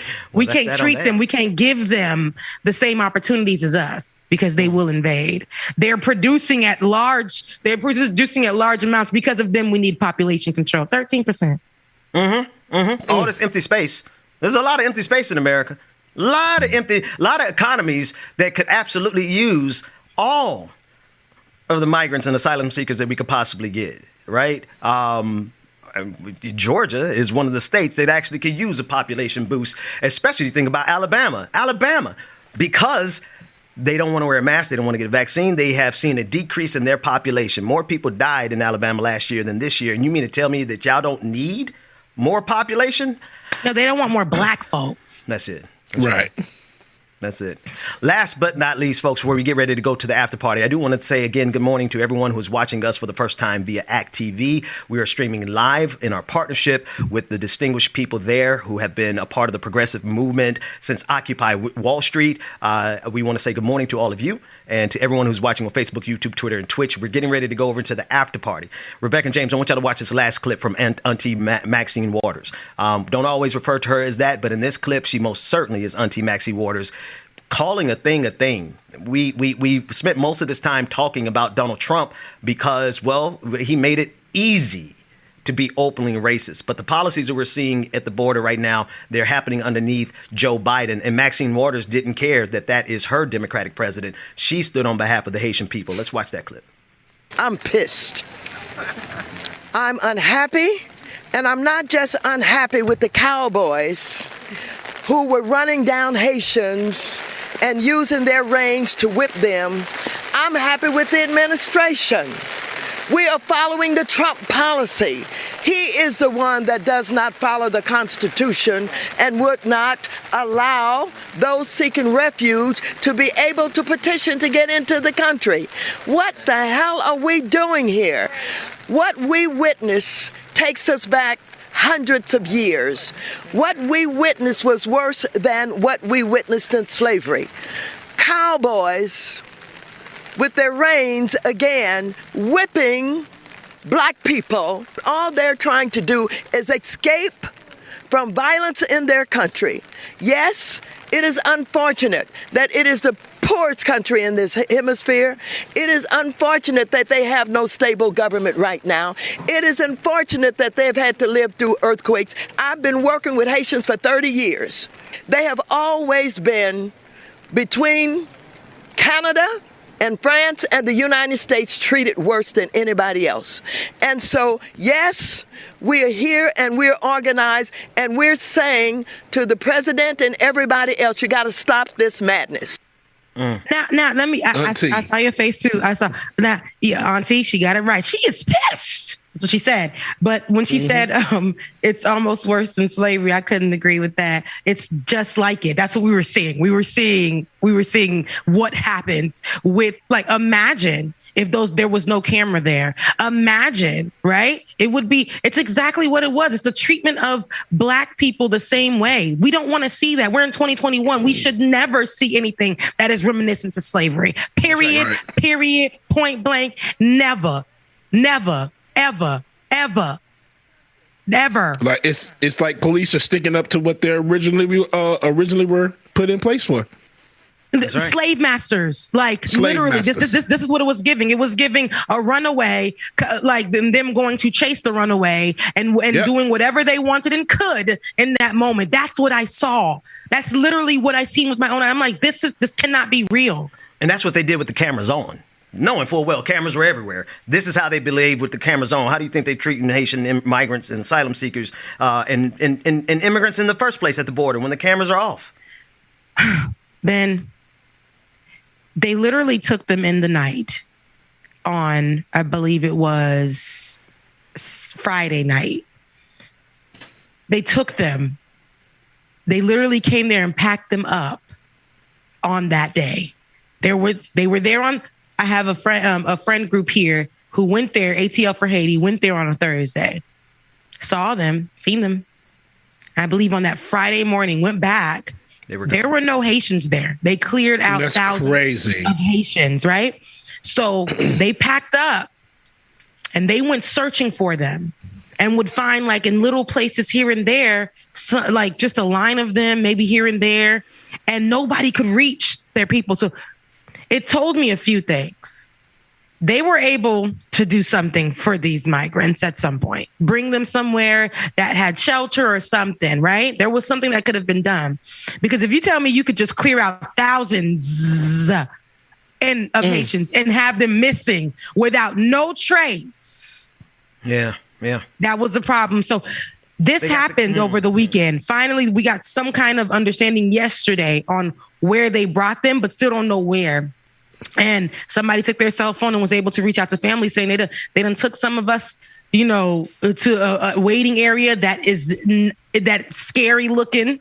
Some of them were actually brought, and I believe, as photo opportunities to be processed, right? For papers. Now, there are thousands of them. Thousands that they got up, and I know it didn't happen without a fight. And I just can't. And there were no cameras in that moment. There was nothing. They literally took them. And this happened over the weekend, you guys. And that's the latest updates that I have with that. And I have a lot of people, sending me photos of where some are being processed and things like that. Some people had one over the weekend and had to go find abandoned areas. Could not say where they exactly were, but had to find abandoned areas in that abandoned town to feed the ones that were probably hiding out and things like that. You guys, there's so much happening there that they're not showing, they're not talking about. And that's what the issues are. It's like they want to paint these people as, and this is the administration, it's the current, I'm not talking about the previous administration, I'm talking about the current administration. I know it sounds like I'm talking about the Trump administration, but I'm not. I'm talking about the Biden administration. They they were saying that they're working on processing them all. They're doing all of this, but deportations have not halted. They have not stopped. No.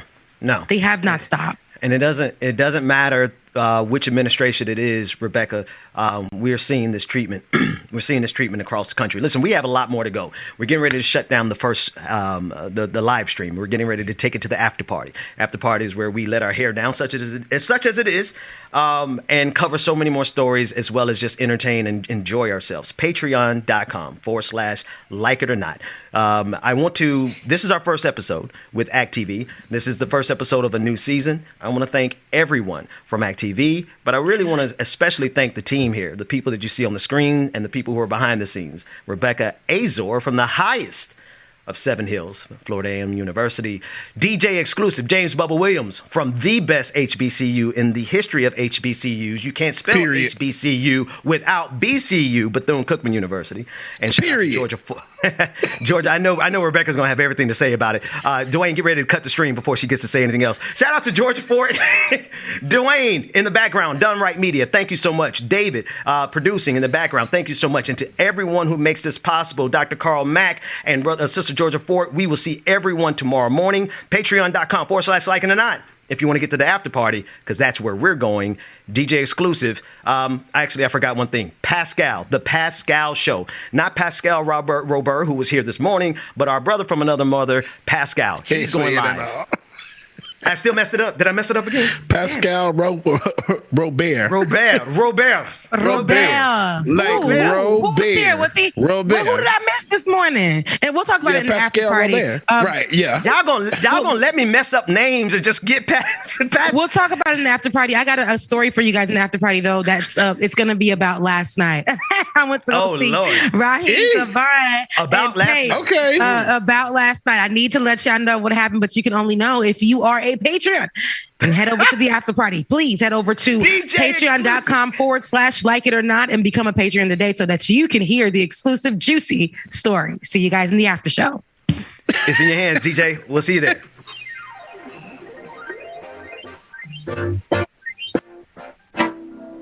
All right, y'all. Thank y'all so much again for tuning in and joining us today. Make sure that y'all head on over to the after party. If you're not coming to the after party, make sure that you're going over to the Pascal Show and check out our brother. Leave y'all with a track today from MXB. Good morning, B. This is you. She's so a brother, yeah, she walks on air, yeah. And yeah, she does it in such savoir-faire, yeah. Don't matter what is standing in her way, cause you know she's getting through it. So good morning, Mara. Good morning, y'all.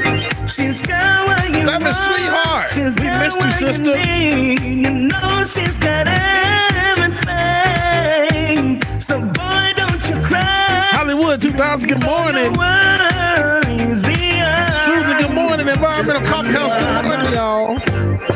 Come on, just come to mama. She'll take care of all of your drama. Laura Strada, I tried to get back up to it, but it disappeared on me. I'm not able to get it. Maybe if you can get Laura's super chat for me, that'd be amazing. Like she's a queen, but you better not forget it. So bend the knee, and if you wanna be a knight, you better prove your loyalty. You better listen to me. She's got what you want, she's got what you need. You know she's got everything. So boy, don't you cry. Mama, I see you. Good morning, Mama. Worries behind. Just come to mama. Come on, just come to mama. Thank you, love you too. She'll take care of all of your drama. Baby boy, just come to mama. It's Ronnie on the line. Yeah, I know she's stressed, but I gotta say that makes me even more impressed. Cause she juggles it all and does it lovingly. And on top of it all, she keeps on. All right, y'all, if you have not already, make sure you go to patreon.com/Like It or Not or patreon.com/The BPP Show so you can to the after parties, y'all. We definitely won't want to miss it, especially because the story that Rebecca's gonna tell. And David done cut the screen right off, give him the Patreon. Hey, goddamn, David. Anyway, y'all, welcome to the after party. Y'all make sure y'all stay tuned. We're coming right back. Just come to mama. She'll take care of all your drama. Baby boy, just come to mama. She's gonna make it alright.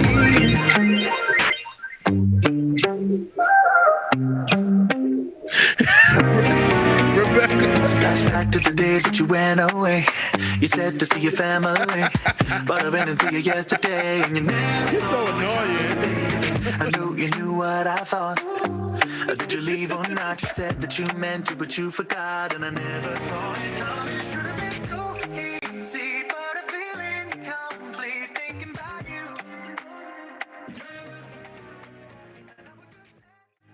I do have to. I forgot. It was a good show today.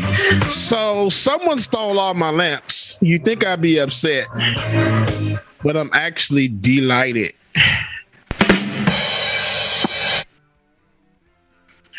I'm also writing a book, y'all, about all the things I should be doing in my life. It's an autobiography.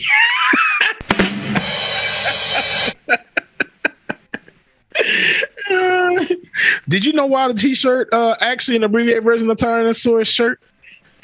I messed that one up. Yeah, come on. What you said?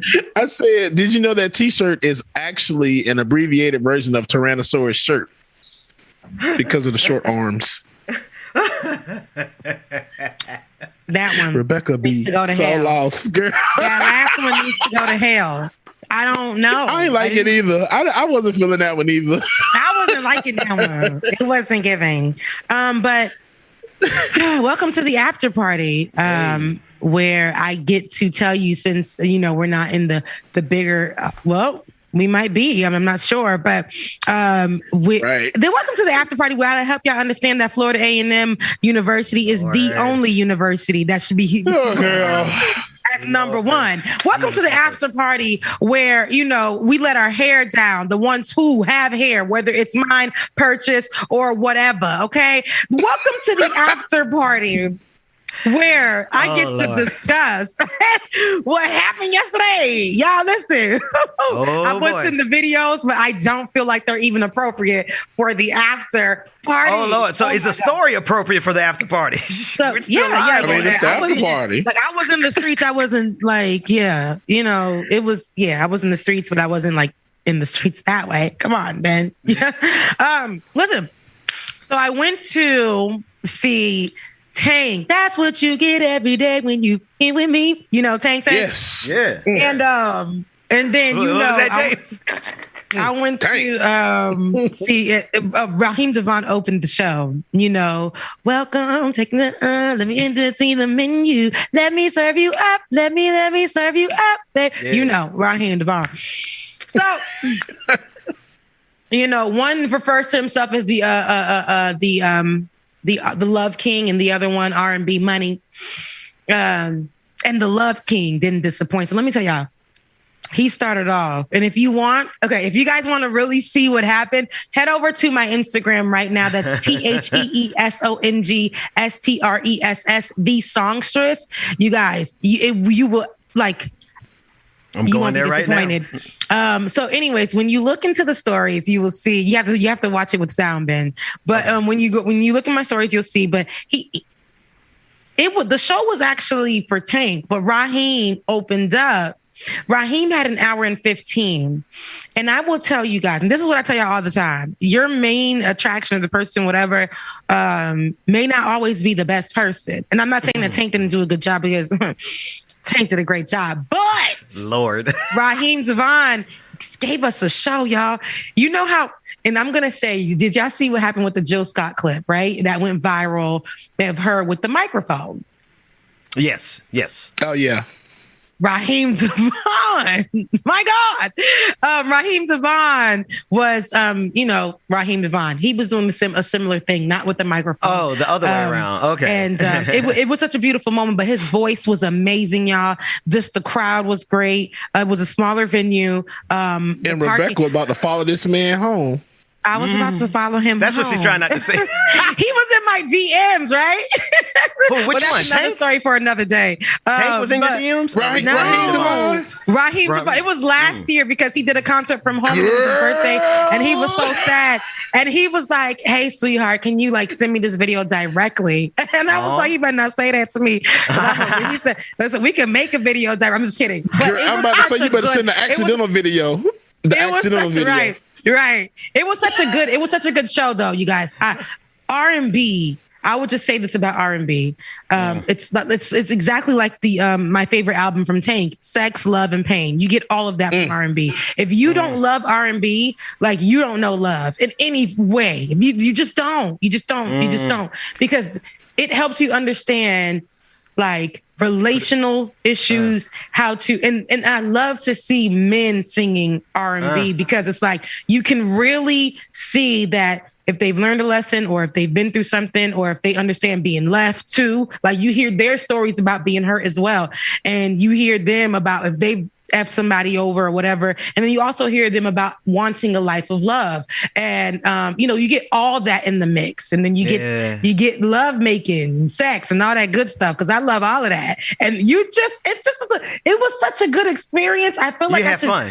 I had such an amazing time being out. Like it was just good. And then I met people next to me. I'm like, so wait, before you deal that part, I just got to know, did you slide back into Raheem Devon's DMs? I did. Last night? I didn't slide back in. I tagged him, so that goes into the DMs anyway, and he replied back. I didn't say anything to him, but he replied back to the videos. He's a replier.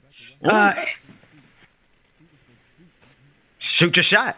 Because he gave you the wide open three in the corner, and you just passed up the shot. That wouldn't be for real. Yeah, that shot would have been more like a layup. Those two words. Well, listen. Those two words. That wouldn't have been like anything, that's not securing anything. I got it too. But it was good. It was good. We got a clip here that I don't know what this clip is, but I do know that it is HBCUs versus PWI, predominantly white institutions. All of us on the screen are calling that name always kills me. PWI. PWI. It sounds white. It does. No offense to anybody that's gone to a PWI, because I have friends who are Black who've gone to them. But it doesn't give the strength of HBCU. Well, I don't know what this clip is. For those who don't mean what PWI means, it's predominantly white institutions. For those who Let's do see not how know. this. And those words are just so extra too, like predominantly white. Predominantly white institutions. Who came up We with that? made that up though. That's something that a Black person made up. We did. Yes. Yeah. So we went and got the most raisins in your potato salad name possible to delineate between HBCUs and predominantly white institutions. Let's take a look at this clip.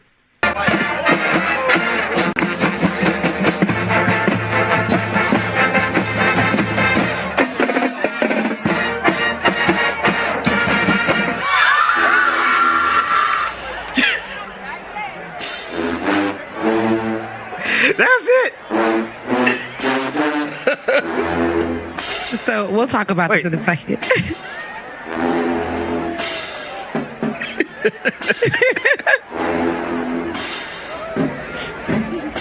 He is giving everything a God, Sonny. He ate.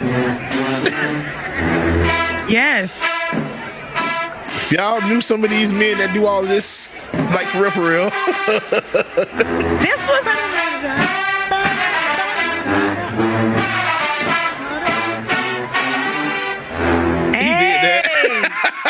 He gave a TikTok shimmy. Listen, but why was I like 15 doing this in high school? And I'm looking at it right now, and it's very sexy. It's very sexy. Yes, child. They do this early nowadays. What's her name? Diana.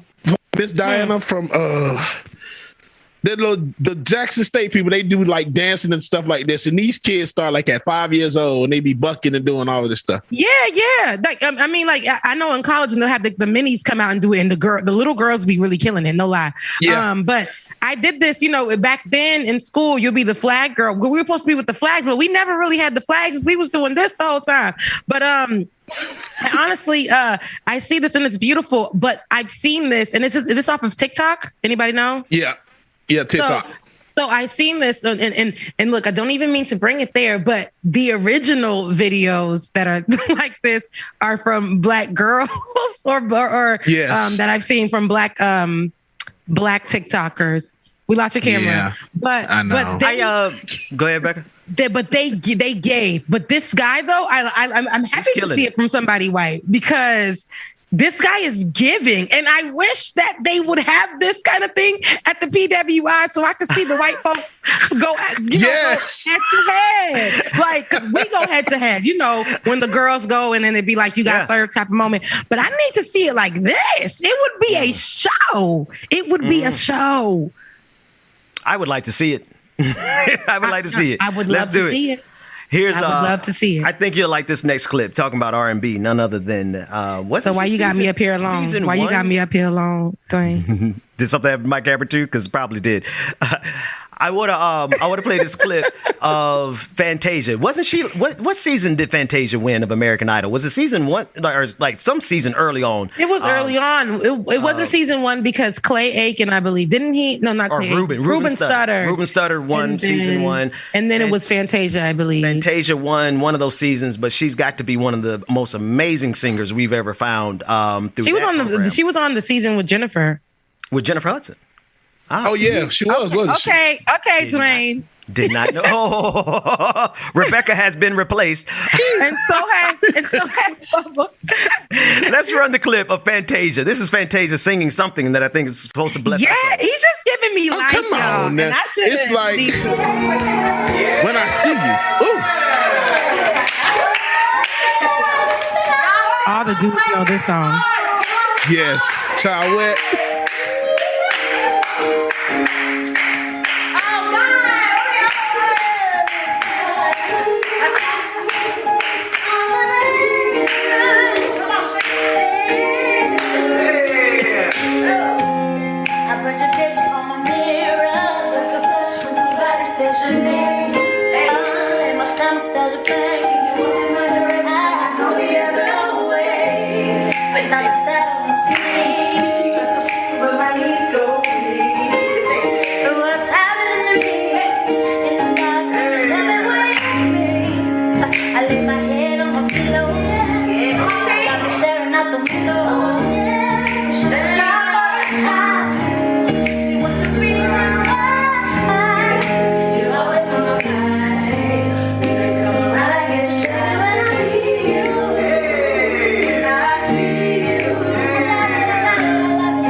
Singers for me. Yes, all of them.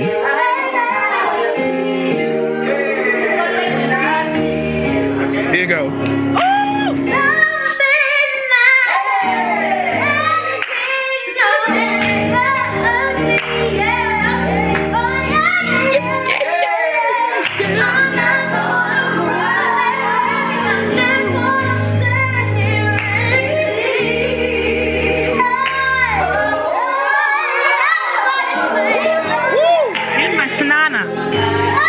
Sanana, honey.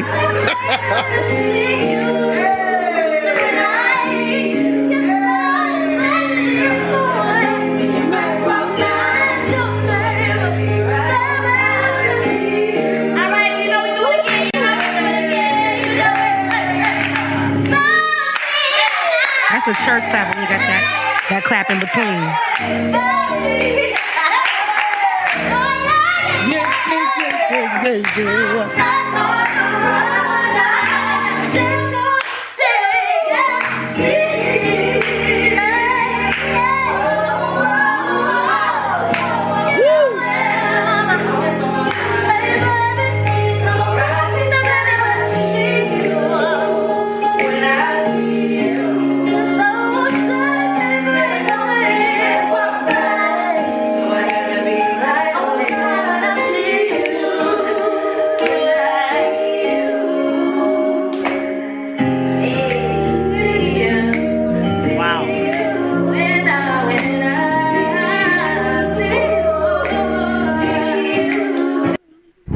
Wow. So yeah, I watched that, and I got when I watched it the first time, whatever, when it came out, I got the chills. But I love to see men sing it. For some reason, this is a man's bop. All the dudes know the words to it. Every single one. And the straight man at that. Yes, it's a bop for them, and I love to see it. I love to see it. It's a video clip of somebody's football team. And it come to that part. The whole goddamn football team is just singing their ass off. Like, boy, y'all feeling it. I love to see it. It was the background sing. I mean, Fantasia's Fantasia. Like, my God, today. Yeah. But those background singers. Whew. I saw her in a club, gay club, and she popped up. And we didn't think she was going to sing, but she's like, I can't do this to y'all. Like, give me the microphone. Got the microphone and started singing When I See You. Jesus Christ. That's probably the best time I've ever had in the club in my lifetime. And I've had some club experiences that you'll never forget, like Giddy and Al B. Sure in one club before with like Jamie Foxx and what's the man with the Forrest Whitaker? I was about to say the man. Never mind. But Forrest Whitaker, all of them were in the club. I'm just like, damn, like this. Everybody here at one time? Okay, cool. But yeah, Fantasia top everything. Forrest Whitaker, the power of the Black Panther. That Forrest Whitaker. The Florida, the Black Panther. I'm about to say with the low I, but why would I say that? That's what James was trying to avoid saying 3 seconds ago, Rebecca. Jesus Christ. I'm sorry. I was thinking about last night. Fantasia is a goddess, and her voice is amazing. She has an amazing You can no. We just go let it be known and reflect in the history and the annals of our archive that we will never be able to have a moment that Rebecca won't just say what the hell she was thinking. I try not to do that. I really try to do that. I was like, Rebecca, like, you can't do that everywhere. Everything you think on there. But you have to know that I'm comfortable with you guys if I do that. There is a Rebecca who will literally sit in the room and say nothing. It's rare, but there is one. It's a rare occurrence. It's exceedingly rare. But it happens. No, but Fantasia is Fantasia is a goddess, and I really respect and love her voice. I would love to see her in a verse. There's a lot of people who don't understand the range of vocals, say that she's just a yeller, and the same thing with Jennifer. But the thing is, you have to understand somebody who can range. She can go from starting the song off like she did to go in and take us to church. It's a difference from somebody who's screaming all day, all the time. Sometimes I feel like, and I love her voice, sometimes I feel like Alicia Keys is screaming all the time because sometimes there's no that spirit kind of is missing. But Fantasia got whatever that is. I don't know. Ancestors speaking through her voice.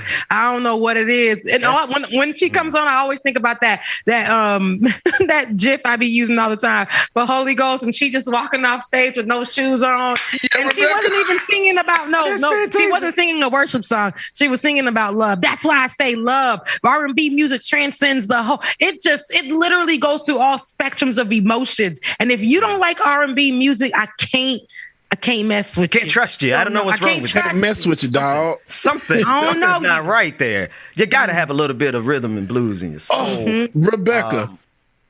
Did you get your tickets, Rebecca, to go see the Fugees, to see Lauryn Hill show up 3 hours late? Oh, my God. Well, I literally waited for the tickets to be released for the middle section. Because I thought, maybe if the nosebleed is that much, let me see the middle section. Yeah. When I saw the middle section prices, I said, if I have to go on a payment plan for a ticket to go see the Fugees. You mean I don't need to go? Wait, maybe Rebecca. I should go on a payment plan to go see the Fugees. I'm just kidding. How much were the floor seats, the middle section seats for the Fugees? It wasn't the floor; it was the center seats, and they were going for I think 200. Oh, no. I'm good. And I don't want to go alone, so I was like, "Did you get your ticket?" So I thought about it, and I wanted to go, but then I was like, I'm only going to sing 3 songs, Fuji La, Killing Me Softly, and maybe The Score. And no, that's you're going to sing Lost Ones. You're going to sing, because you're going to know she's going to do her own. She's going to do her own songs too. She can't perform any of the real music with it though. She still don't got her masters back. So she still can't perform those songs. Like she can perform the lyrics. Yes, but and we all know them. She'll have the band play it. It's almost like a remix. You'll love it. Trust me. It's still. I'm telling you. I've seen her live. Yes, I did. Me too. Wait a few, and it was me too. But she the first I stayed for like. I stayed for like 2 songs, and after I couldn't do it no more. I was like, okay, she was already 2 hours late, and I'm just like, you know what? And she's not doing her own music. Let me just go. For me, that's also what I wanted to point out yesterday. Like I've gone to so many concerts, y'all, and I need y'all to understand. She wasn't like 4 hours late at the concert I went to. She was more like maybe an hour and a half, 2. But the place had a noise ordinance or whatever, and I don't know why they would put a concert somewhere where it has in the middle of a neighborhood where it has noise ordinance. It's the weirdest thing. Ooh. But, Rebecca, you was at the same concert with me. And we didn't even know each other. We didn't even know each other. Lakewood Amphitheater, wasn't it? Yes, it was. Wow. Yes, in the middle of the damn neighborhood with a noise ordinance. Yes. And I said, why would they? This is the stupidest thing they could ever. This is the dumbest thing. Them white folks were so mad. You know, usually when an artist is in their zone, whatever, like I'm so used to, and like I said, I've been to concerts where the artist has come like 2-3 hours late. That's norm for me. Like that, I've seen that with a whole bunch of artists. But when I'm like, why would they even think about putting somebody as big as this in the middle of this area? This is Lauryn Hill. We know her ass coming late. Like, what Jill Scott was there. Jill Scott was in that same area, but she did her concert at an earlier time and things like that. So it's just been, it's crazy. But yesterday, Tank came out, y'all, and gave us about 4 songs. Ooh. 4 songs. Raheem had an hour and a half.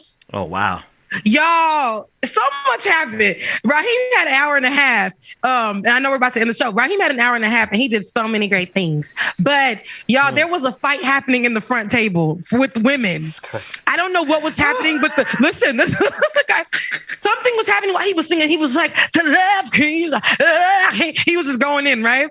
And then the girls were downstairs, and he had flowers. The girls were downstairs, and the woman was like, and they were older women, so they was like, so I think I'm in the auntie stage, where early young auntie thing, you know, and you know they were like the older aunties, right? In the 50s aunties. Yeah, so they was like, they was all you see is hands in the air. And the lady in the front was like, "Now this was more like Granny." Oh Lord, like, Granny was fighting. She had the oval red nail back at her. So Raheem says, "Y'all better stop right now. Y'all better stop right." He was just singing, right? And then he literally was like, "I said, excuse me. I need y'all to stop right now and understand something. We don't do that. I don't know what's going on in this area right here, but we don't do that over here. If it ain't about love, it ain't about nothing. So sit down and enjoy the show. Because if we ain't spreading love, we ain't spreading nothing. You guys are women, and what I want to prevent from you guys is going viral on the internet." That's right. That's right. So sit down and enjoy this. He got a flower, kiss the flowers and handed them to them. A police officer came over. He said, "Officer, they good. You can stand there just in case, but officer, they good. It's black women. It's black women. It's a love king. Woman. This man is... You guys, I was like, what is happening right now? What? And then it was like, he went down stage, and there was a woman who had her phone on, and she started dancing or whatever. And then he went down, and I think he was smacking her ass with the mic, but it was consensual. You guys, I'm going to your timeline. I heard. I only posted up just a brief moment, but the best part to me. It was great. It was great. You guys go to the Songstress on Instagram. TheSongstress. Head over to my Instagram page. I usually don't let strangers onto my Instagram, but you guys, it's an open page, and you guys can come on and follow. You guys can follow. That's all right. If you're okay with seeing all parts of me, like who I am, and you head over there, because you'll get all of that over there. You get a little bit of Jesus, you get a little bit of sex, you get a bit of love, you get you get all of that over there in politics. Ratchetness and righteousness. On that's all right. Ratchet and righteousness. That's all right. I love it. James, what's your Instagram? Where should people follow? Go ahead, bro. Oh yeah, DJ X3C on Instagram and Twitter, the Twitterverse. And Nick Eden, yes, will Cookman then get a good welcome into the SWAC, because Cookman's band did not go to Alabama over the weekend to play that game. So yeah. Oh, they didn't go? That sucks. No, they didn't. The band didn't go. No, they didn't. Because somebody texted me and told me. Did Cookman win?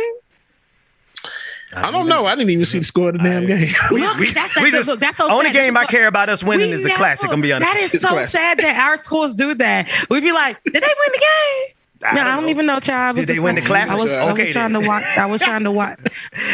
All right, y'all. That's the 10:30 hour. Speaking for our schools, I wasn't even coming for you, but since you want to even go there, Like, since you want to even go there. I just said I'd like to know who won the classic. I don't care. Nobody, but I was just saying that I was just having a relational moment between our HBCUs just now. Wasn't even trying to bring the heat. See, you've been coming for me in my school since earlier this morning, but I'm going to just wait till October 3rd. Everybody been coming for that punk ass school. We're really going to have a good time. Okay. We're going to have a good time on October 3rd. Don't let all my guests be rattlers. Don't let all my guests on the show be rattlers on October 3rd. We're going to see. Okay. We're going to see October 3rd. And matter of fact, October 1st, we're going to have somebody from Morgan State University, Professor Jared Ball. He's going to join us and discuss. Oh, nice. I've been waiting for that man to come back. I've been waiting for him. Yeah. Then there was a man on here came on the show. Yeah, we're not ending for another 30 minutes. I'm just kidding. I love you guys. We're off. Love y'all. Mean it. I'm so happy to be here. I'm so happy to be here with TV. I hope that everyone who's watching on Act TV is enjoying themselves. Okay, I hope they are. It is Monday. Yes. It is Monday. We don't Monday Mondays around here. Okay. What happened? Say you showed out for Act TV today. You brought your A++ game today. Did she come through? And she got on the nice knitted sweater and everything with the African earrings on. No, it was funny. So funny story about the sweater. This is actually the back of the sweater, but I thought it looked better in like 10 more the minutes, front folks. like this. Look, I'm out of here. We don't Monday the Mondays around here. I love They go pretend that they cool till they busted your motherfucking chest. Love you guys. See y'all tomorrow. Bye. Well, we know that to play that song. All right, y'all. One of two ways. Really upset that they show some respect. We will see you tomorrow, man. Make sure that you tune in. Make sure that you straight to it. AM is going down 7 a.m. Standard Time. 100 meters where I run the field and go catching and on in the morning. I had to re-up on a reel so you stay the feeder and put it back into the bit cause I don't really need it.